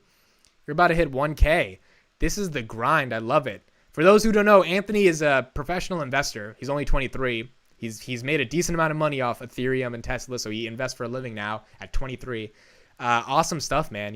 We did a podcast yesterday. We literally at 850 subs. Now you're 950. That's great. So, yeah, I will be doing more videos of me and these little short stories a lot when we start marketing the startup. Just not right now, but we will be getting there. Don't sell a short, though. All of us investors work hard to save the money to invest. Plus, it is very hard to save. It is much easier to spend hard-earned money like most people. Yeah, I agree. Again, that's why I'm trying to be careful with my words here. My point is, if you're doing something very, intellectual, like what I'm doing, which is content or whatever, and you make money, it's a different way of making money. People would say my dad, the way he makes money is a horrible way versus, people who, I don't know, work at some technology company and they make $300,000 a year and they sit on their ass and for a couple of hours. What email do we reach you at, Amit? Aurelio, it's amit@dailypalantir.com. amit@dailypalantir.com. However, I'm just saying that most of America is not, working in these elite jobs. They're doing really hard labor. And I come from a family that does that. Now, my mom is a teacher and she's an administrator, so she doesn't have to do the hard labor like my dad does. But I'm just saying that a lot of America, at the end of the day, they're not doing elite stuff. They're really in the trenches. There have to be people that pick up the garbage and build buildings and stuff like that. And I think sometimes we forget about that because we're so in the world of content and stocks. And I think all of us are guilty of that because we're in stocks, right? We're just looking at numbers and charts going up and down and buy options, puts, all this stuff. At the end of the day, there's people that really don't care about any of that stuff. Now, obviously, we're going to make more money because we're in a industry where if you buy something at $9 and it goes to 11 and you bought $40,000 of it at 9, you can make a shit ton of money. And it kind of feels crazy sometimes making that type of money. And I think that's not bad. It's were you educated about this and were you able to use that education in a way that other people are not willing to be able to be educated about? But it's also important to understand that there's people that just do different things when it comes to making their money. There's a Top Golf in Edison. Bro, Chris, I'm down. Let's do golfing. Let's do golfing. Seriously, being a person from India, has anyone or any organization ever tried to get you to be one of their scammers? Real question. Bro, I think I get hit up every day in my email about being a scammer or someone telling me to join some stupid scam. Yeah, this is what it is. Garbage men get paid well. Yeah, garbage men do get paid well, man. The grunt work is what moves the system. I was 18. That's my hardest physical job. I work for a moving company, United Vans Line, and moved to anchors from factories in Mount Vernon, New York. 12-hour days, go home, almost crying, crazy work. Crazy, crazy, crazy work. Absolutely crazy work. And it builds the character, builds the ability to really do something. Lucid was okay. Better numbers than Rivian. That is also true. My mom wouldn't even allow me to sell candy at school or give me allowance. Just kind of weird. I kind of feel that because my mom, at some level, she didn't want me to think about money when I was in middle school, and I was always kind of thinking about business and stuff like that. I don't think I was a natural born entrepreneur, but I was thinking about that stuff when I was early. And my mom kind of wanted me to focus on studies and stuff like that. And I think in college I was getting some not good grades, and my mom didn't care too much because I was making money, bro. For those who don't know, I had a startup when I was in college. I don't want to say the name of the startup. It's still around right now. I left the startup by the time I was a sophomore. But I had a startup when I was in college, which is why I think this is actually my second startup. This is not really my first real... Now, it's my first real, huge technology startup. But I was a part of a startup, and I managed 25 customers and 4 employees. I was the associate head director of that startup. It was an online education company. And we scaled from, 20,000 in revenue to 60,000 in revenue within a year, which I know is not a lot to some people, but for us at that time, it was a lot in 2016, 2017, 2018. I left because ultimately I didn't agree with the founder's vision for the trajectory of the company. And I ended up making more money on my own without being in that startup. But I learned customer retention, marketing, communication, management, how to deal with leadership, emotions. I wasn't good at it at 19 years old, but I learned a lot about it. So, part of my journey when I was 19, my mom realized when I was making money, she couldn't say too much about grades not being the best because she was like, well, if he's making money, he's kind of on his own doing something. And so she kind of let me get away with just, doing my own thing. I used to do people's homework for money. I feel that grind. Totally feel that grind. I am a born investor. Just doing nothing is my dream job. Totally understand. Hooters was fun though. Yo, Hooters, bro. Hooters is so... I've never been to a Hooters, but they have these really nice looking people at Hooters that wear these outfits. And for some reason, these outfits are just incredibly, how you would say, interesting to look at. But I've never been to a Hooters. But I know Drake had a line about this girl who was at Hooters. And I would always love... one of my dreams is to go into a Hooters and just talk to the waitress and, get her to go on a date with me or something. That would be fun. I made a lot of money during Uber Eats first 2 years of this pandemic, invested $30K to that, 6 figures plus, and now we have invested another $25K these past. That's amazing. Shout out to Swimmer Shark Joel 89. Gotta do the grunt work and grind, bro. Gotta just grind. Working in sales really gets rid of entitlement and owning the money. For me, it's the best thing that ever happened. Never was motivated. Such a 180 now. Yeah, I think my job is sales. I think if you're a content creator, your kind of job is sales. But for me, with my startup right now, I've been closing deals over the past couple months, and it's sales, baby. It's sales. Every single day, get on a phone with a new person and sell them. Sell them on your vision, sell them on your dreams, sell them on your goals, and pitch, just like pitch. And I love it, bro. I love it. I love communication. I love the process of trying to get people to believe in an idea. And so for me, it's always been fun trying to like pitch and like actually get my ideas out there. And that's always been kind of my vibe. That's why I love sales. I love talking. You've never been to Hooters? Yes, I've never been to Hooters. Is Hooters a public company? Don't take a girl to Hooters if you don't want to get dumped or slapped. I would want the girl I'm dating to be okay with us going to Hooters. I feel like she should be secure enough to not worry about if her boyfriend's going to be, I don't know, attracted to the waitresses at Hooters. You know what I'm saying? Like, most people cannot handle the stress or the patience it takes to invest in a market to be successful. Shout out to Palantir Long. That is correct. Most people cannot handle it. That's just the hard reality, hard truth. Let's take an update of the market. We're flat, but we're not doing too bad. Palantir's at 970. Let's go to Twitter. I haven't checked Twitter since I've been talking to all of you wonderful people in the chat. Let's see how people are reacting to tweets.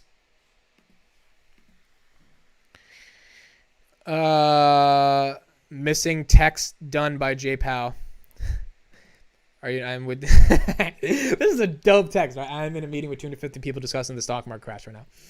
Missing text done by JPow. LMAO. LMAO. You should work at Palantir. To be honest, bro, I don't think they would want me because I think they want me to keep talking about that. Yo, man, I wish I could share this conversation I had. I can't. They would get mad at me. I can't do it. But you guys should. I don't even want to talk about it anymore. But I hate to say that, but nonetheless. All right, let's move on. Palantir, as expected, Nikko Asset Management files their 13F with a major decrease in Palantir shares. 601,000 remaining, down from 16 million. Ooh, another. Here it goes. This is breaking news. Nikko Asset Management decreased Palantir shares 80%, almost, or 90%. They're out. They sold out. That was a big drop. They sold out. All right. I mean, yeah, I guess my argument to that is okay. They're a fund, right? A fund's got to do what a fund's got to do. ARK sold because they had different options. They fell because they have different options. Everyone does different things. So, but yeah, people are selling. I mean, you gotta expect with how people selling and kind of deal with that. I suppose in 10-year times we will be glad Palantir has gone this low. Yeah, I mean, why the hell is Palantir dropping so much? Again, it's the market. It's how this is. It's just the other thing that's important is there were a lot of YouTubers that came out in January, February 2021 talking about, oh, this is the time to buy stocks, blah, blah, blah.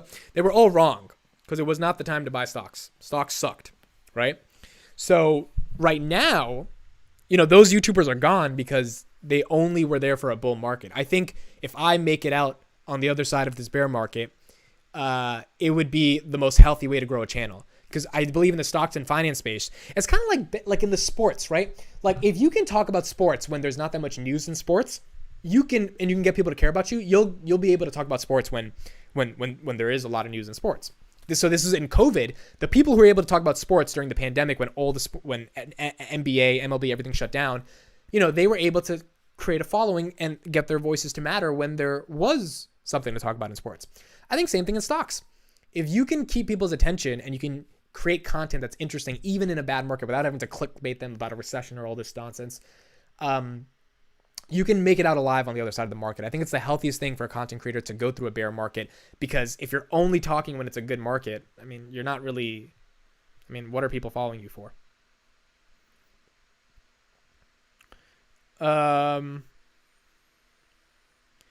Being a Palantir investor helps train your emotional resilience. Yes. So for the people, Nikko Asset Management, they sold their Palantir position. It is what it is. By the way, hold on. I also want people to recognize I published a series of companies that have been buying Palantir. Everyone who has not been to this website yet, this is my blog, dailypalantir.com. Published a couple articles yesterday as well, or 2 days ago. The dip has been bought massively by a lot of these companies.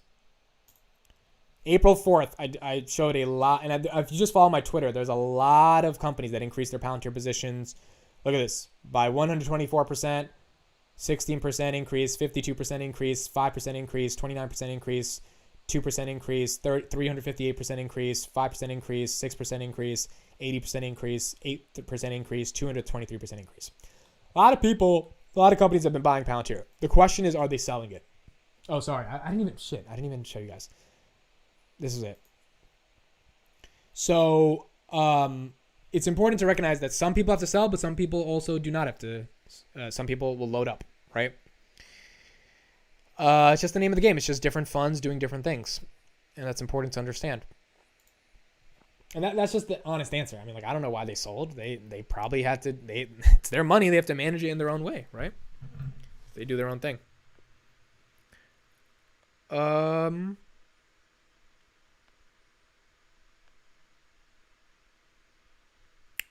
Okay. Yeah, I'm sorry, man. I just realized I didn't share the screen. So. Demonetized again. Forget it, bro. Someone said to super chat for $5, right? There you go. This video was only gonna make $5 anyway, to be honest. So, you know what's crazy, bro? Some people, in my analytics, I'm gonna check it right now. Some people watch these morning live streams after the morning, and it's pretty wild to me. Like, why? Like, I never get it. I don't know why people are watching after the morning live stream. But like, if I just go to my analytics right now, yeah, like it's just like people watch it after. Like it'll be like 6 o'clock. I'll go to my analytics. Like 50 people are in the past hour are watching the market open, and I'm like, hey, I guess people just like hearing me talk about the market open at after the market's open. So the point is, it doesn't make that much money anyway, so it's not a big deal. People say you should buy when there's blood on the streets. The streets cherry red, people. Yeah, the streets cherry red. Cherry red. Your morning is not our morning, brother. That's a good point. I forgot. That's a really good point. Shout out to Crow Investor. My morning is not a lot of your guys' mornings. You think Tesla dropping to 300? People will have blood? Chris says, because I got meetings at 9 a.m., bro. Yeah, I feel you. I forgot. I did forget about that. Tesla let's go to charts on Tesla. Could Tesla go down to 300? Is that possible, guys? Do we really think that would happen? Because if that does, Elon's Twitter thing is going to not work out because it's going to get margin called like a mother. You know what I'm saying? Bitcoin got above 35,000. Nice little rebound, 36. Tesla Myesla. Oh my. I don't think it goes down below 3. I think it could hit 700 again, but like you gotta, when did Tesla hit 700? Like I feel like the market was even worse than this, right? Over the past 3 months. Right here. So in February 24th, this was in the Ukraine stuff. We hit 700 on the dot on Tesla. So even since then, look at it. From 700, it went all the way up that way, and then it came down. But 700 was the lowest. Is it not really worth $1 trillion? Is it not really worth 800 billion, 700 billion? Should it be below 500 billion? Then maybe we see that happening, but that would be rough for Tesla if it went down that much. It's almost 17 here in Belgium. Shout out to people watching from Belgium. Appreciate. Bust a rhyme, I'm admit. BCW, love, bad, covering your background. Guys, we need more knickknacks, but shout out to Bad, MJ. I'm thinking of more knickknacks. I have a WWE game, SmackDown versus Raw. You guys remember that? I was going to put that there. It's kind of like, this is like my tattoo shelf. Like, these are things that will get tattooed on me. Like, these concepts, these ideas that I agree with. So that's what I want the background to be. I'm thinking of more and more stuff to put there. I didn't put the WWE game, though, because the light was reflecting off of it. But yeah. I'll figure out more and more stuff I put there. At 300, it would be like a 20 price to earnings. Yeah, people are saying it's undervalued at 118 price to earnings, given it's growing 81%. So I understand that. Let's see what the Tesla sentiment is on Twitter. What's going on Twitter? On this day in 2003, Palantir was founded. Oh, I didn't know that. Shout out to this day in 2003. Palantir was founded. This guy tweets about Tesla a lot. Let's see what they're saying. Don't remember a sign NASDAQ down over 5% in a day. Capitulation release. We can now go into gear and take off. Just stay calm. Markets will reverse. This is the first move, wrong move play. Usually takes a few days. Markets are crashing, and so are the tiny weaves at the beach today. Massive bloodbath. Wow, Tesla. Yeah, I mean, Tesla's Tesla. Tesla targets return to pre-lockdown output at Giga Shanghai by mid-May. Okay, that's good news. So they're going to get their production back up.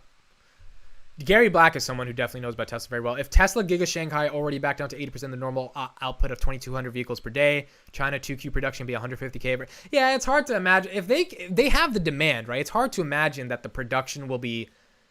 It's hard to imagine that the stock would go down if the demand is there. They just have to produce. Like, let's see what Elon's tweeting today. It would be hard for that to imagine that would happen. That's his son. That's awesome. That's such a beautiful profile picture. Wow, look at that. That's cute. Whoa, super chat. Shout out to Adam Bergen. You deserve more than $5. We just need to wait this out. Night be a day or week or 2 years, but we will come back. Every recession recovers. Adam, I was talking about you, my brother, before you were here. I don't know if you caught what I said, but what I said was... this is the guy, by the way. For those who have been here for an hour and a half, this is the dude. I said there's people on YouTube that don't have a ton of subscribers or whatever, but they've got more shares of Palantir than most of us. And I was saying is you, right? So check him out. Look, his thumbnails are... you can tell he wants it, bro, with the thumbnails. Like, it's he's doing the thumbnails that you gotta do to get people. Like, so I like his shit, bro. And I was watching him yesterday. His voice. Let's just listen to a little bit of his voice, a little bit of him talking. Hello, everybody, and be several 50 basis points and possibly a 75 basis point hike. This is going to be one of the most aggressive. This guy knows how to talk. Hello, everybody, and welcome back to another episode of Adam Bergman's. So 100%. We had victory against the Germans. We will have victory against the Ukrainian Nazis. Now I'm not saying the Ukraine. His screen is also very clear when he talks. But my point is, like, the guy knows how to talk. He understands markets, so definitely check him out. Adam Bergen, Money Makers. And again, the reason I'm like actually showing his channel is because I want to stress to you guys, there are people that don't make a ton of videos or have a ton of attention, but they still make a shit ton of money, right? And these are the people you probably want to look at as well, outside of just, you know, the people on YouTube that you think make a lot of money. So Elon, this adult dating site thing is still here. We have to get rid of this thing. Why is adult dating sites here? Invite him to the live chat tonight. Yo, Adam, shout out. Yeah, if you want to get on the live tonight, bro, we're doing our podcast. I don't know if Code Strap's coming. He might be there. But Adam, if you're free at 11 p.m. tonight, come through. We can talk all about Palantir. It is Palantir's B-Day. That is correct, baby. I've been sub to him for a while. This dude is going to be crazy rich. Yeah, Adam's already doing really well. I mean, he has some money, but now he's just doing the YouTube thing. And the thing is, he was doing YouTube. Hello, everybody. My name is Adam Bergman, and we are live and direct on the set of Adam Bergman's Moneymakers. I love energy. The one thing I think most people think that don't get doing YouTube is you gotta have a shit ton of energy when you start a video, and that's another reason why I liked his content as well. Because as soon as you go to it, it's like he's high energy, he's talking. But yeah, that was my point. Is that other people make money make money in real life outside of YouTube. But again, the reason I brought Adam up a couple of 30 minutes ago is because the attention, right? Getting the attention is the most important thing. That's the most important thing at the end of the day. Adam says, thank you. Tom followed me today. I feel like Elon must touch me. Shout out to the super chat again. Yo, that's great, bro. You can get an interview with Tom, bro. Adam, he will do the interview with you. And if you want me to mention you, we can get the interview done. Your channel is one of those channels that deserves to grow. It absolutely does. And I'm not just saying that. Like, I genuinely mean that. I watch your content. It does deserve to grow. It segues into content right now. For anyone who's thinking of doing content, I think this is the time to get started as well. I mean, a lot of people, I know you guys watch content, consume content, but what Adam is already making a shit ton of money in real life, and he's still doing content. He's still putting in the work to make these videos because he understands the value of attention at the end of it. It's why I think he invested in the startup. He understands what it means to get people's attention. Tom, I know Tom fairly well now. Tom is making some good money, and but he's making the money because he has the attention, right? He makes content. He still makes videos every day. So for anyone who's thinking of even diversifying an income stream, it's not late to start content. It is a rough journey. It's a rigorous journey, and if you're not ready to be committed, I wouldn't recommend it. But if you want to find other ways to create like asset streams or income streams, content is there. Content is very, very possible, I think, in my opinion. So it's important to do that. All right, Adam's in. Chris, if you're here, you heard that. Adam's in. I'll send you the link, Adam. 11 p.m. We will do this. 11 p.m. Amit did porn before this. Did you guys know that? That is incorrect. I did not do that. You know what's a funny story, bro? In 2005, the laptop or the computer at my house was hacked, and there was a porn website that hacked it. I did not know what porn was in 2005, and my dad was convinced that I went on a porn website. I'm like, bro, I'm 8 years old. I don't know what that is. So I don't know how the computer got like infested with some malware from that website. It was definitely a porn website. 100% I know that. But I don't know how that happened. So yeah, I didn't do porn before, but someone or something definitely went on our computer in 2005 and screwed it up. So yeah, Adam, I'll DM you the link on Twitter, and we'll have you on tonight. If we don't have Coach Shop, we'll just have you, and we'll be able to talk to you. Not a serious player if you don't have scammers, bro. They're on all the videos. It's so annoying. Tom used to work on Wall Street. It's amazing that he left and came to YouTube. Wall Street's upside is not the upside that YouTube has. Let me be very clear about that. What's the Wall Street upside? You become a managing director after sucking dick for 10 years, and you got to suck a lot of dick, and then you can make like what, 300, 400,000 a year. The deals that Tom has been, I mean, like, bro, attention is where the money is, not some corporate fucking like no, that's not where, you don't make money, bro. You get stability. You don't make money. Money is different. Money, you got to have attention. Hi, Amit, big fan. Just wondering what your age is. I'm 24, Liam. Thank you for being here in the chat. Appreciate you. Dad's blaming you. Bro, my dad blamed me. And I was like, Dad, I'm 8 years old. I don't know what that is. Like, I think it was my sister, low-key, to be honest. I don't want to say, I hate to throw her under the bus, but I'm like, and I don't think it was her fault. I think she just randomly came across the website. But in 2005, like, if you went on a porn website, that shit would just destroy your computer. Like, it's because those computers were, like, those websites were kind of horrible. You need an Audia banner logo behind you on the left side, hand side. That will be coming soon. I know I haven't talked about my startup too publicly on the channel, guys. It's because we're trying to raise the money. We're trying to get that done, and then we're trying to do an official launch. But that will absolutely be there. Tom made money before, though. Wasn't he an acquisition and merger lawyer? If he would be at the top, he would care about billions. I think Tom just burned out and doesn't care about money. I don't think he was a lawyer. I mean, I doubt he was a lawyer. I know he was in corporate America, but I don't think he was a lawyer. I think he did burn out as well, because that corporate life can burn you out. And you guys got to realize Tom has a personality, bro. Like, if you just look at Money Talks, I got to show you some of the clips we did yesterday. It was hilarious.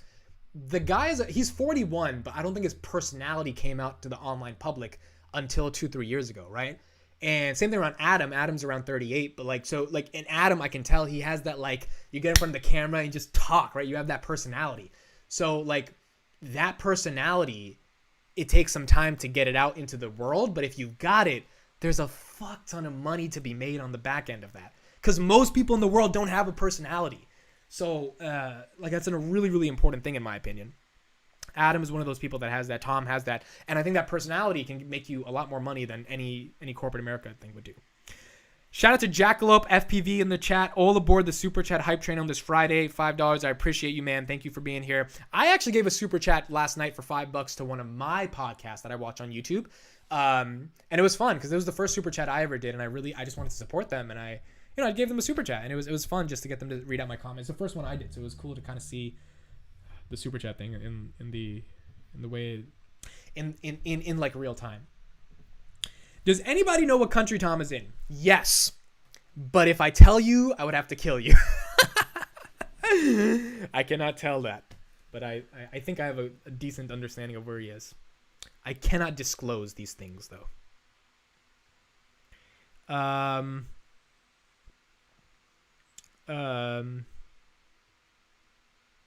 Okay. bring your sister on the channel one day. My sister's actually very nervous to talk in public. Like she's not that type of person. My sister, I've been convincing her to do poetry forever because she's a beautiful like poet. She writes, like I've read her poetry. It's amazing stuff.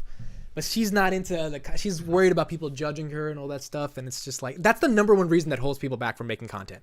It's like they're worried about what other people are going to say when people listen to them. And for me, I'm just like, I don't give a fuck. There's this good Jay-Z line. He's, fuck, I forgot it. It's like, his something, it was 99 Problems. But he's like, I don't give a fuck. So, and that's what he does.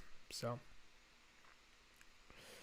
Tom is an artist, not a 9-to-5 guy. Creative people die in normal jobs. Exactly, bro. Like Tom is an artist. Like he's a creative dude. Let me show you some Money Talks, bro. The ending to Money Talks, you guys got to see this from 2 days ago. This shit was the funniest shit that I've ever seen in my life, bro.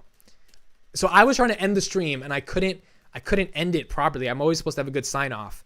Welcome back. It was hilarious. All right, so I got to show you this, guys. I genuinely think this show. Look at the views it was getting. Early on, 9K, 12K, 10K. It was doing 6K at some levels. Now it's averaging 20K. Like, there's no reason the show can't get 100K views a day and be the biggest show for finance in the world. All right, let's listen. So this is me. I tried to end the show, and this is what happened. So Tom made some joke about being physically and emotionally attractive, and I tried to use that as my ending, and this is what happened. Be Palantirs for pound. Oh, hold on. This. You're gonna have to shave your head. You're gonna be an Asian with like a meme of Chewie from Star Wars, bro. All right, here it comes. I don't even know what you're talking about.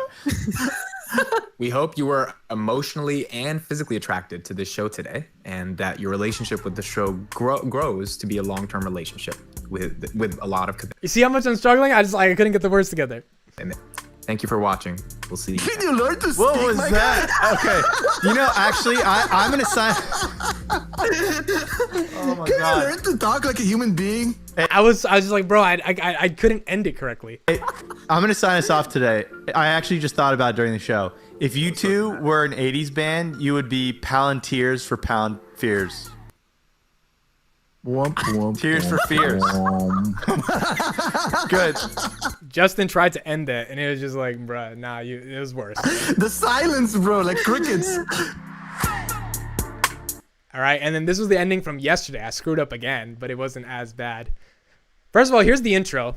Let me see what the comments are saying. A shout out Bullish Mindset, $10 super chat. Thank you for being here. Here's your payment for coming on the channel. His podcast with me is coming out later. So if you are bullish on Palantir, sell Palantir and buy calls on Palantir. This market is killing me. Thinking a good report will not move Palantir up. What do you think? I'm in it for the long term, so I don't really care, bro. Like, we'll see what happens. At the end of the day, it's what we'll see what happens. All right, this is the intro yesterday. So first, let's hear the intro. Welcome back to Money Talks, where the Fed raised interest rates, but because the market expected it, they weren't short-sighted. And we rallied on the news so hard that if you looked at your candlesticks last night, it was like a teenage boy that got way too excited. Tell me I'm not elite, bro. Tell me I'm not elite. Tell me I'm not elite. I came up with that in 3 minutes. They said we're recording at 10. It was 9:57. I got off my stream. I was like, shit, I need to figure out a rhyme. I need to figure out a rime. Like, literally, because usually I do this beforehand, but I wasn't able to do it last morning. I was like, I need a rhyme. And I was just like, bro, I'm not even trying to brag or anything. When to be a host, you have to be able to transition from topic to topic. You have to be able to end and you have to be able to introduce. And you need to put words together to make that shit happen. Like, you can't do it without putting words together. And so, I get into a zone before I get ready to do the show, just like these guys do when they have to give their takes, right? Because you have to be good at giving a take. And I was just like, how do I make this make sense? And I was like, okay, so the Fed raised 50 basis points, and I was like, the market wasn't short-sighted. And then I typed in, what rhymes with short-sighted, and I got the word excited. And I was like, the candlesticks. And I was like, candlesticks, teenage boy, excited, like boner, blah, blah, blah, market. And then I just put that together, and I was like, boom. Put it out there, bro. I take a lot of pride in it. I take a lot of pride. All right, now look at the ending. No. All right, here it goes. Use cannabis. Why wouldn't you let them invest in Bitcoin in their 401ks? Well, whether it's candy, cannabis, or candlesticks. Do what makes you happy. Thank you guys so much for watching, and we'll see you tomorrow on another episode of Money Talks. Wait, no. We don't do Fridays. Oh, we'll see It's you on Thursday. Monday, another episode of Money Talks. You cannot do an outro without fucking it up like that. All right, bye, everyone. See you Monday. There's the reason why I'm the star. Grace knows it. Grace, tell him. There were crickets there. Now the candlesticks thing. So this is when I gave it to Tom. This is why Tom is a star. So we talked about candlesticks, and this is what I was saying.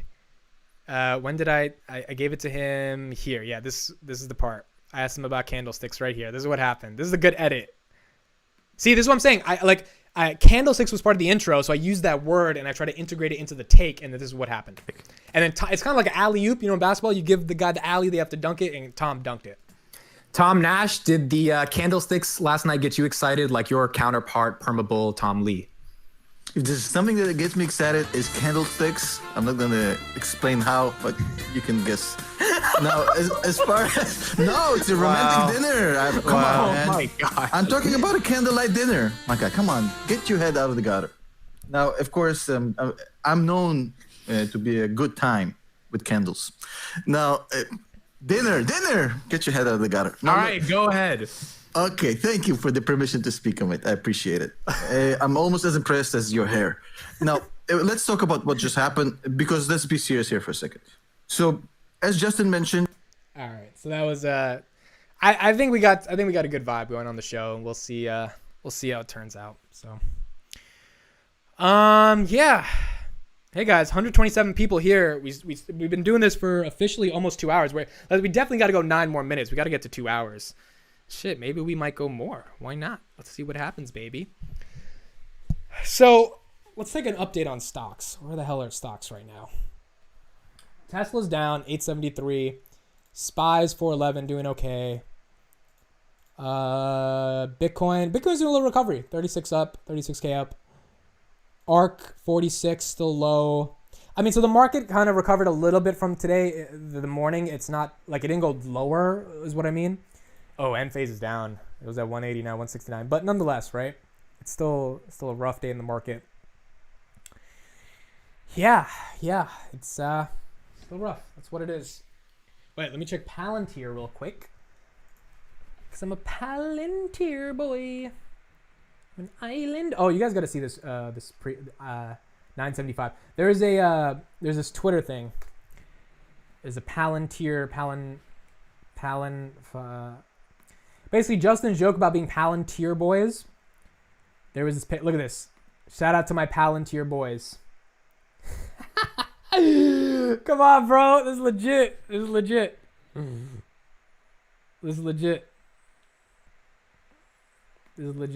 This is dope. Okay. Yeah, so Palantir is still down, still below 10. We'll see how it happens. 24-hour live stream, bro. Guys, when we start building the startup, which conservatively, let's say July we start, and we're gonna start after we raise all the funding, and I don't want to start until we got the money in the bank, right? Because you got to get everything in first. You got to handle this stuff one step at a time before you go to the next step. The first step is getting the fucking money, getting it confirmed. It's like, okay, let's get that done. We're going to be live streaming all day. We are going to be live streaming building a startup every single day, starting from market open till probably 8 p.m. every day. And I'm not going to be talking to the camera all day, but there will be a camera in the office we're renting, and it's just going to be showing me and the people I'm working with, which are a couple of videographers, creative people, and we're going to be making content all day to market the startup. It's going to be really fun. It's going to be cool. It's going to be showing you guys the journey of how we're doing this over the next... Literally, if we raise the amount of money I think we can raise, then it's going to be we're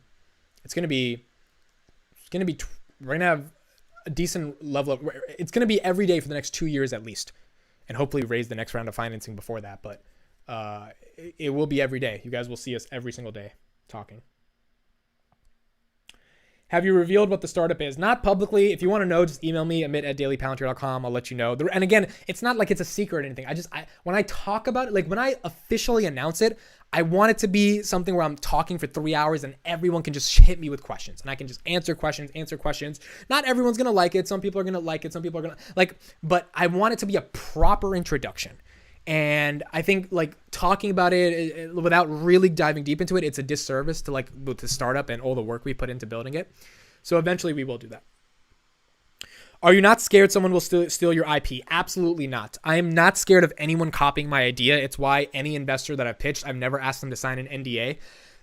For anyone who's ever worried about this issue, this is very cliche, but let me say it right now. Ideas are shit. Execution is everything. Someone can take my idea tomorrow. How do you get people to use it? It's not that hard to code. You can make the next Instagram very easily. If you're a developer or know anyone who has any competent sense of development, it's a photo sharing app. It goes up and down. You scroll and there's a photo. Scroll, there's a photo. It's not hard to do. Many people have tried to replicate Instagram. The question is the network effect. The question is the ability to get people to actually care about posting. The question is the narrative and story you're building around that app. Why is TikTok succeeding? Because by the way, TikTok is literally a 3x3 grid for those who have seen. It's the same thing as Instagram, right? It's not like all that crazy. But what TikTok did was they created a world in which vertical video in which you're trying to be authentic and not just show off you on a private jet. That's the type of content people want. And they built a moat around that and they got people to post content. The algorithms, anyone can make these are just recommendation algorithms. It's very simple. You get a shit ton of data, you build in some variables. Oh, if there's these many likes or these many comments or this much duration or this much click-through rate, bum, bum, bum, bum, bum. You put it together, poof, you have an algorithm. It's not that complicated. What is difficult is getting people to give even a tiny bit of their attention to the thing that you have built.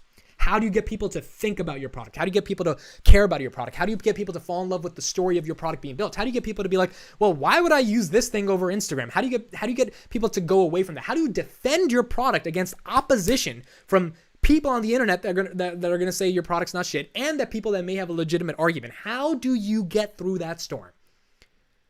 IP is not like people can steal the idea tomorrow. Like anyone can take my idea. How do you get the world to use it? How do you get the world to care?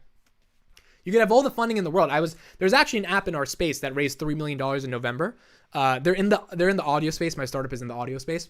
And they just recently said that they're shutting the app down. And I'm like, my guy, I'm trying to raise a couple $100,000. You guys raised $3 freaking million. And now you're shutting down after 5 months. And what was their argument? We can't get user traction. It's like it seems like you don't know how to get users because there's no real story or plan to your product. You can't like get people. If you raise $1 billion and you can't get people to care about what you've built, Peter Thiel has said this. What's his name? The guy who founded LinkedIn. I'm blanking on it. Reid Hoffman has said this. A great product without distribution is not a product that's going to be able to win. Very simple. A great product with no distribution is not a product that's going to be able to win. That simple. I've been investing since 2017. I don't get short-term noise, BS, CNBC. Yeah, short-term stuff is not that big. Are you looking for a Google type of buyout for your startup? Yes.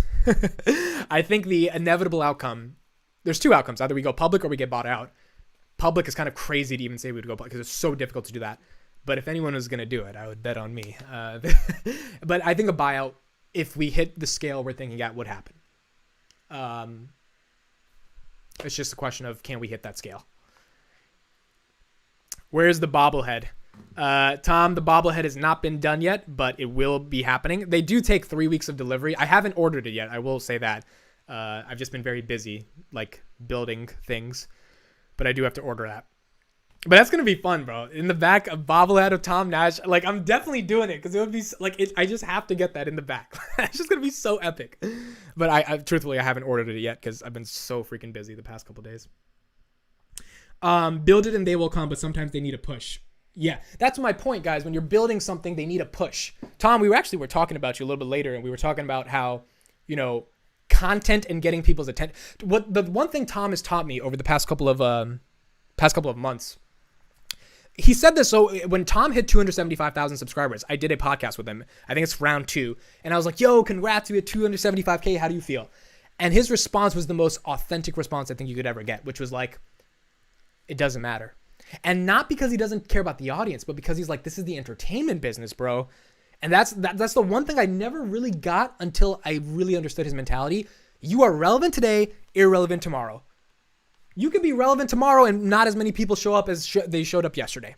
So to sustain the world's attention, or even your slice of the world's attention, is the most difficult thing on the planet. And I say that in hyperbole. Obviously, I know other things are difficult. But man, you look at someone like Jim Cramer, for all the shit we give him, he's had a run for 30 years. You know, like he's been able to keep people's attention. It's very difficult. Movie stars, musicians. Think about someone like Drake. I mean, he's been in the game for 10 years. It's hard to get people's attention at the end of the day. So, why buy out if your company is so great? Wouldn't you want to keep it or share? Well, if your company is so great and someone gives you a couple $100 million, number one, I would have a fiduciary commitment to the investors to at least, you know, show them that there's a potential to get a massive return here. And number two is because it's a question of the ceiling of your company. You know, can you become a public company? Maybe, but a lot of companies that go public, it's really hard to stand on your own and be a public company. It's much more easier to get, you know, bought out and offer value to another company. The other thing is, if you're a public CEO, you can't say anything unless you're Elon. Like the Wejo, the Richard, the guy from the CEO of Wejo, bro, they couldn't retweet my tweet about the podcast I did with him because it wasn't like regulatory. It wasn't confirmed with regulations. I was like, what the fuck? Like, you guys did a whole podcast with me and you can't retweet it? Like, what type of nonsense? Don't you guys want your followers to see it? And they're like, yeah, but I was like, all right, bro, the public company stuff is so crazy. Admit you are incredibly entertaining. Thank you, Schwimmer Shark, Joel89. I appreciate that. I think it's just the ability to communicate and get people to care. Tom says liquidity. Yeah, man, liquidity. Like, think about this. I own 50% of my company right now. My co-founder owns the other 50%. By the time it gets bought out, if that happens, I would probably own 15%, if that. It usually comes down to 10, 15%. We're talking about 6, 7, 8 years from now. And that 10, 15% would be worth a lot of money when it's liquid, if the company's value has increased that high. So, you know, it's just the process. Tom says Clubhouse said no to 1.5 billion. That's actually, Tom, they said no to 4 billion. Twitter offered, let's pull that article up right now. Twitter and the crazy thing about 2021 is Clubhouse should never have gotten a $4 billion offer. I don't know if you guys know about Clubhouse, but oh my God, it's such a, look at this. Twitter held discussions for $4 billion. This is Bloomberg. I trust Bloomberg, right? So when you say no to 4 billion, oh, I got to show you guys this. Like now, how are they planning to monetize? They don't do ads. They don't have subscriptions. The way they're trying to monetize, and I've seen the CEO basically has said this, they're probably going to launch a Web3 token. Bro, I don't know who's buying the Web3 token of I'm sorry, bro. Like, this is not, I don't get it. Now, granted, they're still growing in the App Store. They're growing, but you could have growth and be burning a crap ton of money. So I think they raised $300 million in like a Series B round, valuing them at $4 billion instead of having a sellout for $4 billion. But imagine if they sold for Twitter doesn't even make $4 billion in revenue, bro. I think they make like a $1 billion a quarter, so maybe they make equivalent. If they paid the equivalent of a year's revenue for a startup that they basically replicated with Twitter Spaces, could you imagine that happened? And then look, Clubhouse closed the valuation at $4 billion Series C. So yeah, liquidity is important, man. I remember Clubhouse and it was so exclusive they killed themselves. Yeah, you know what's so interesting? I thought the exclusive strategy was actually good, and apparently people hated that it was because I thought exclusivity was good because like, oh, it's a way to drive FOMO to get people onto the app. In reality, the legacy of their exclusivity strategy made people feel like it was an elitist app and that they didn't care about everyday people, which is something to think about if Twitter starts charging people to use the service, because some people might feel turned off unless, you know, it's like 0.000000001 cent per tweet or something like that. And there's actual value when you post on Twitter. There's no value on Clubhouse. So, but the fact that they kept it so elite, it really was interesting because it was like, oh, people were turned off by that. And as a startup, you do the strategy. It makes all 2 + 2 is 4 logical. People will have FOMO. They're going to come to the app. You don't anticipate and this is where I think Silicon Valley is outside. They're too much in a tech bubble, right? Because these two guys, they've been part of Google and Pinterest, and like they were in their little bubble of, oh, let's make it exclusive. Let's treat people like they're rats on this like little, you know, wheel, and let's get them to get into the app. When in reality, real people, they're like, fuck you. Like, why? And they didn't launch on Android. There's a lot of people that use Android. They were like, fuck you. Like, you guys really want to build this new social network and not have us be invited? All right, bet. And that's how it kind of goes. I go to Clubhouse every day trying to find a piece of content. I'm on it right now. I look, you know, the way content happens is you go through a feed, you find something you like, you click on it. Look at my feed right now, bro. Who is the biggest clout chaser on Clubhouse? That's the first thing that pops up. I'm not going to click on that. Annie protection plan. I don't even know what that is. Not going to click on that. Tech news around the world. How is that specific? Why would I care about tech news around the world? Like, don't you want something important? 3-minute news stories. Share top stories. Not going to click on that. Celebrating my new collection in Macy's. Feedback. What the fuck? Yeah, I'm definitely getting demonetized here. One person's in this room. Black women fear being honest with themselves. That's a reasonable room. I could understand potentially clicking on that, especially if you're in that demographic, but I mean, it's not that relevant to me at this moment. Low budget alpha male and feminist. What is that? Kevin Samuel only wanted women to have 2 realistic standards. Now, Kevin Samuel, you guys probably don't know him. He's an influencer who died yesterday. That's probably relevant. But it's not that relevant for me, I guess. Maybe based on some stuff I clicked on in the past, maybe. But like, what is this feed, right? Whereas if I go to YouTube, the feed of videos I'm going to get are just going to be so much better. We got CNBC. We got me. We got Tom Nash. How to make money during the stock market crash. 19 minutes ago, 1.5K views. Bro, it takes me so long to get 1,000 views. This man gets it in 19 minutes, bro. Watching bikini try-on hauls. Okay, I probably clicked on some stuff together. Right? The feed is just better. Jack Harlow's new interview, he came out with an album, right? So it's a difference in the feed at the end of the day. And the other thing is live. If you're a creator on Clubhouse and you're trying to get discovered and you're not live, you're never going to get discovered. So if you are live, if the people that are using the app are not listening to you when you're live in that moment, they never get to discover you, which means there's no longevity to your content in perpetuity for you to get discovered as well.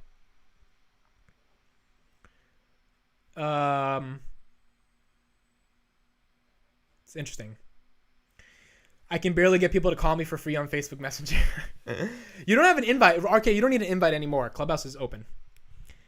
The concept of... All right, do we want to see Tom's video? He said you will laugh. Let's see Tom's video. We kind of need some more content, right? I've been talking for about 2 hours now. I do have to go at 12 because I have a meeting at 12. And I have a really important meeting at 1 o'clock. Which should be still happening from what I understand. How to make money during the stock market. Hey, crash. this is All right, let's listen to some of this. Tom, and many years ago when I was a kid, we had a family get together and my uncle Dima got into a fight with my uncle Ludmila about some money stuff. I don't remember what happened, but chairs ended up flying, whole Olivier salads flew across the room. It was a complete pandemonium. I've never been more scared in my life until I saw this market. This market scares the living crap out of me. It's absolutely terrifying, not because it's down, because the way it's behaving. Just Thursday, the Dow saw its... Guys, I know, let me do it again. I wasn't on the main area, my bad. All right, so we're going to do 30 seconds, and then you guys can check it out. Hey, this is Tom, and many years ago when I was a kid, we had a family get together and my uncle Dima got into a fight with my uncle Ludmila about some money stuff. I don't remember what happened, but chairs ended up flying, whole Olivier salads flew across the room. It was a complete pandemonium. I've never been more scared in my life until I saw this market. This market scares the living crap out of me. It's absolutely terrifying, not because it's down, because the way it's behaving. Just Thursday, the Dow saw its biggest spike since 2020. And then just a day later, the biggest downswing in a day since 2020. And that's... All right, that's 30 seconds. Check it out. So Tom's saying how to make money during the stock market crash. So don't leave my video yet. Watch it later. Put it in your watch later.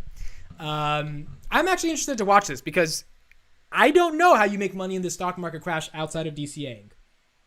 I don't know how else you do that. So I'm interested to see what he says. He is correct about the Dow having the craziest drop it's had in a long time. So yeah, man, it's a rough market out here, but I think community is what helps. Being able to be with people that you know helps, and just keeping it going from there is important.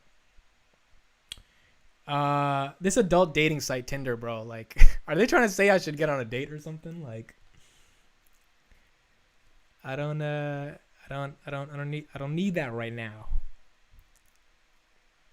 Let's go to Twitter. Let's see how Twitter's doing.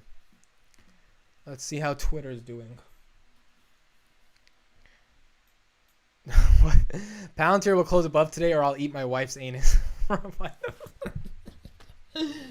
Bruh. This is why Twitter is lit. This is the type of shit you get from Twitter. You get people caring. 9, not dollars. Oh, wait. Are we at 10? Did we hit 10 again? We're close. All right. We're making a little recovery. A little recovery. Coming back up a little bit. If you got in at your 9, you got in at your 9.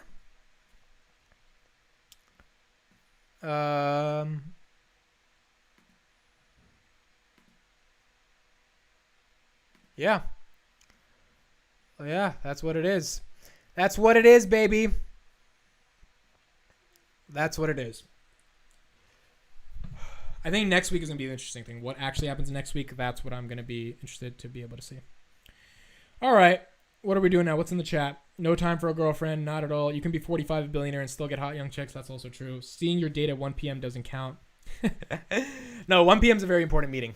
Very important meeting. I feel like I've had a lot of important meetings the past couple of weeks of my life, but that's just how it is right now. So gotta get that meeting done. Gotta get that meeting done. Gotta do what you gotta do. All right. Do we think we ended now, guys? It's been 2 hours.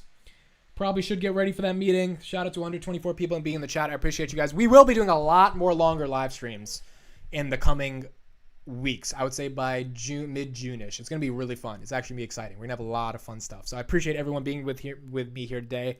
I think it was important to do an extra long one today, just given how the market reacted and given how it is. But we'll get through it at the end of the day. It's here. I'm here for everybody. I'm in my own community. I can give whatever advice or help I can. And I know all of us can have a compounding effect on each other as we get through this market. So thank you, everyone, for being here.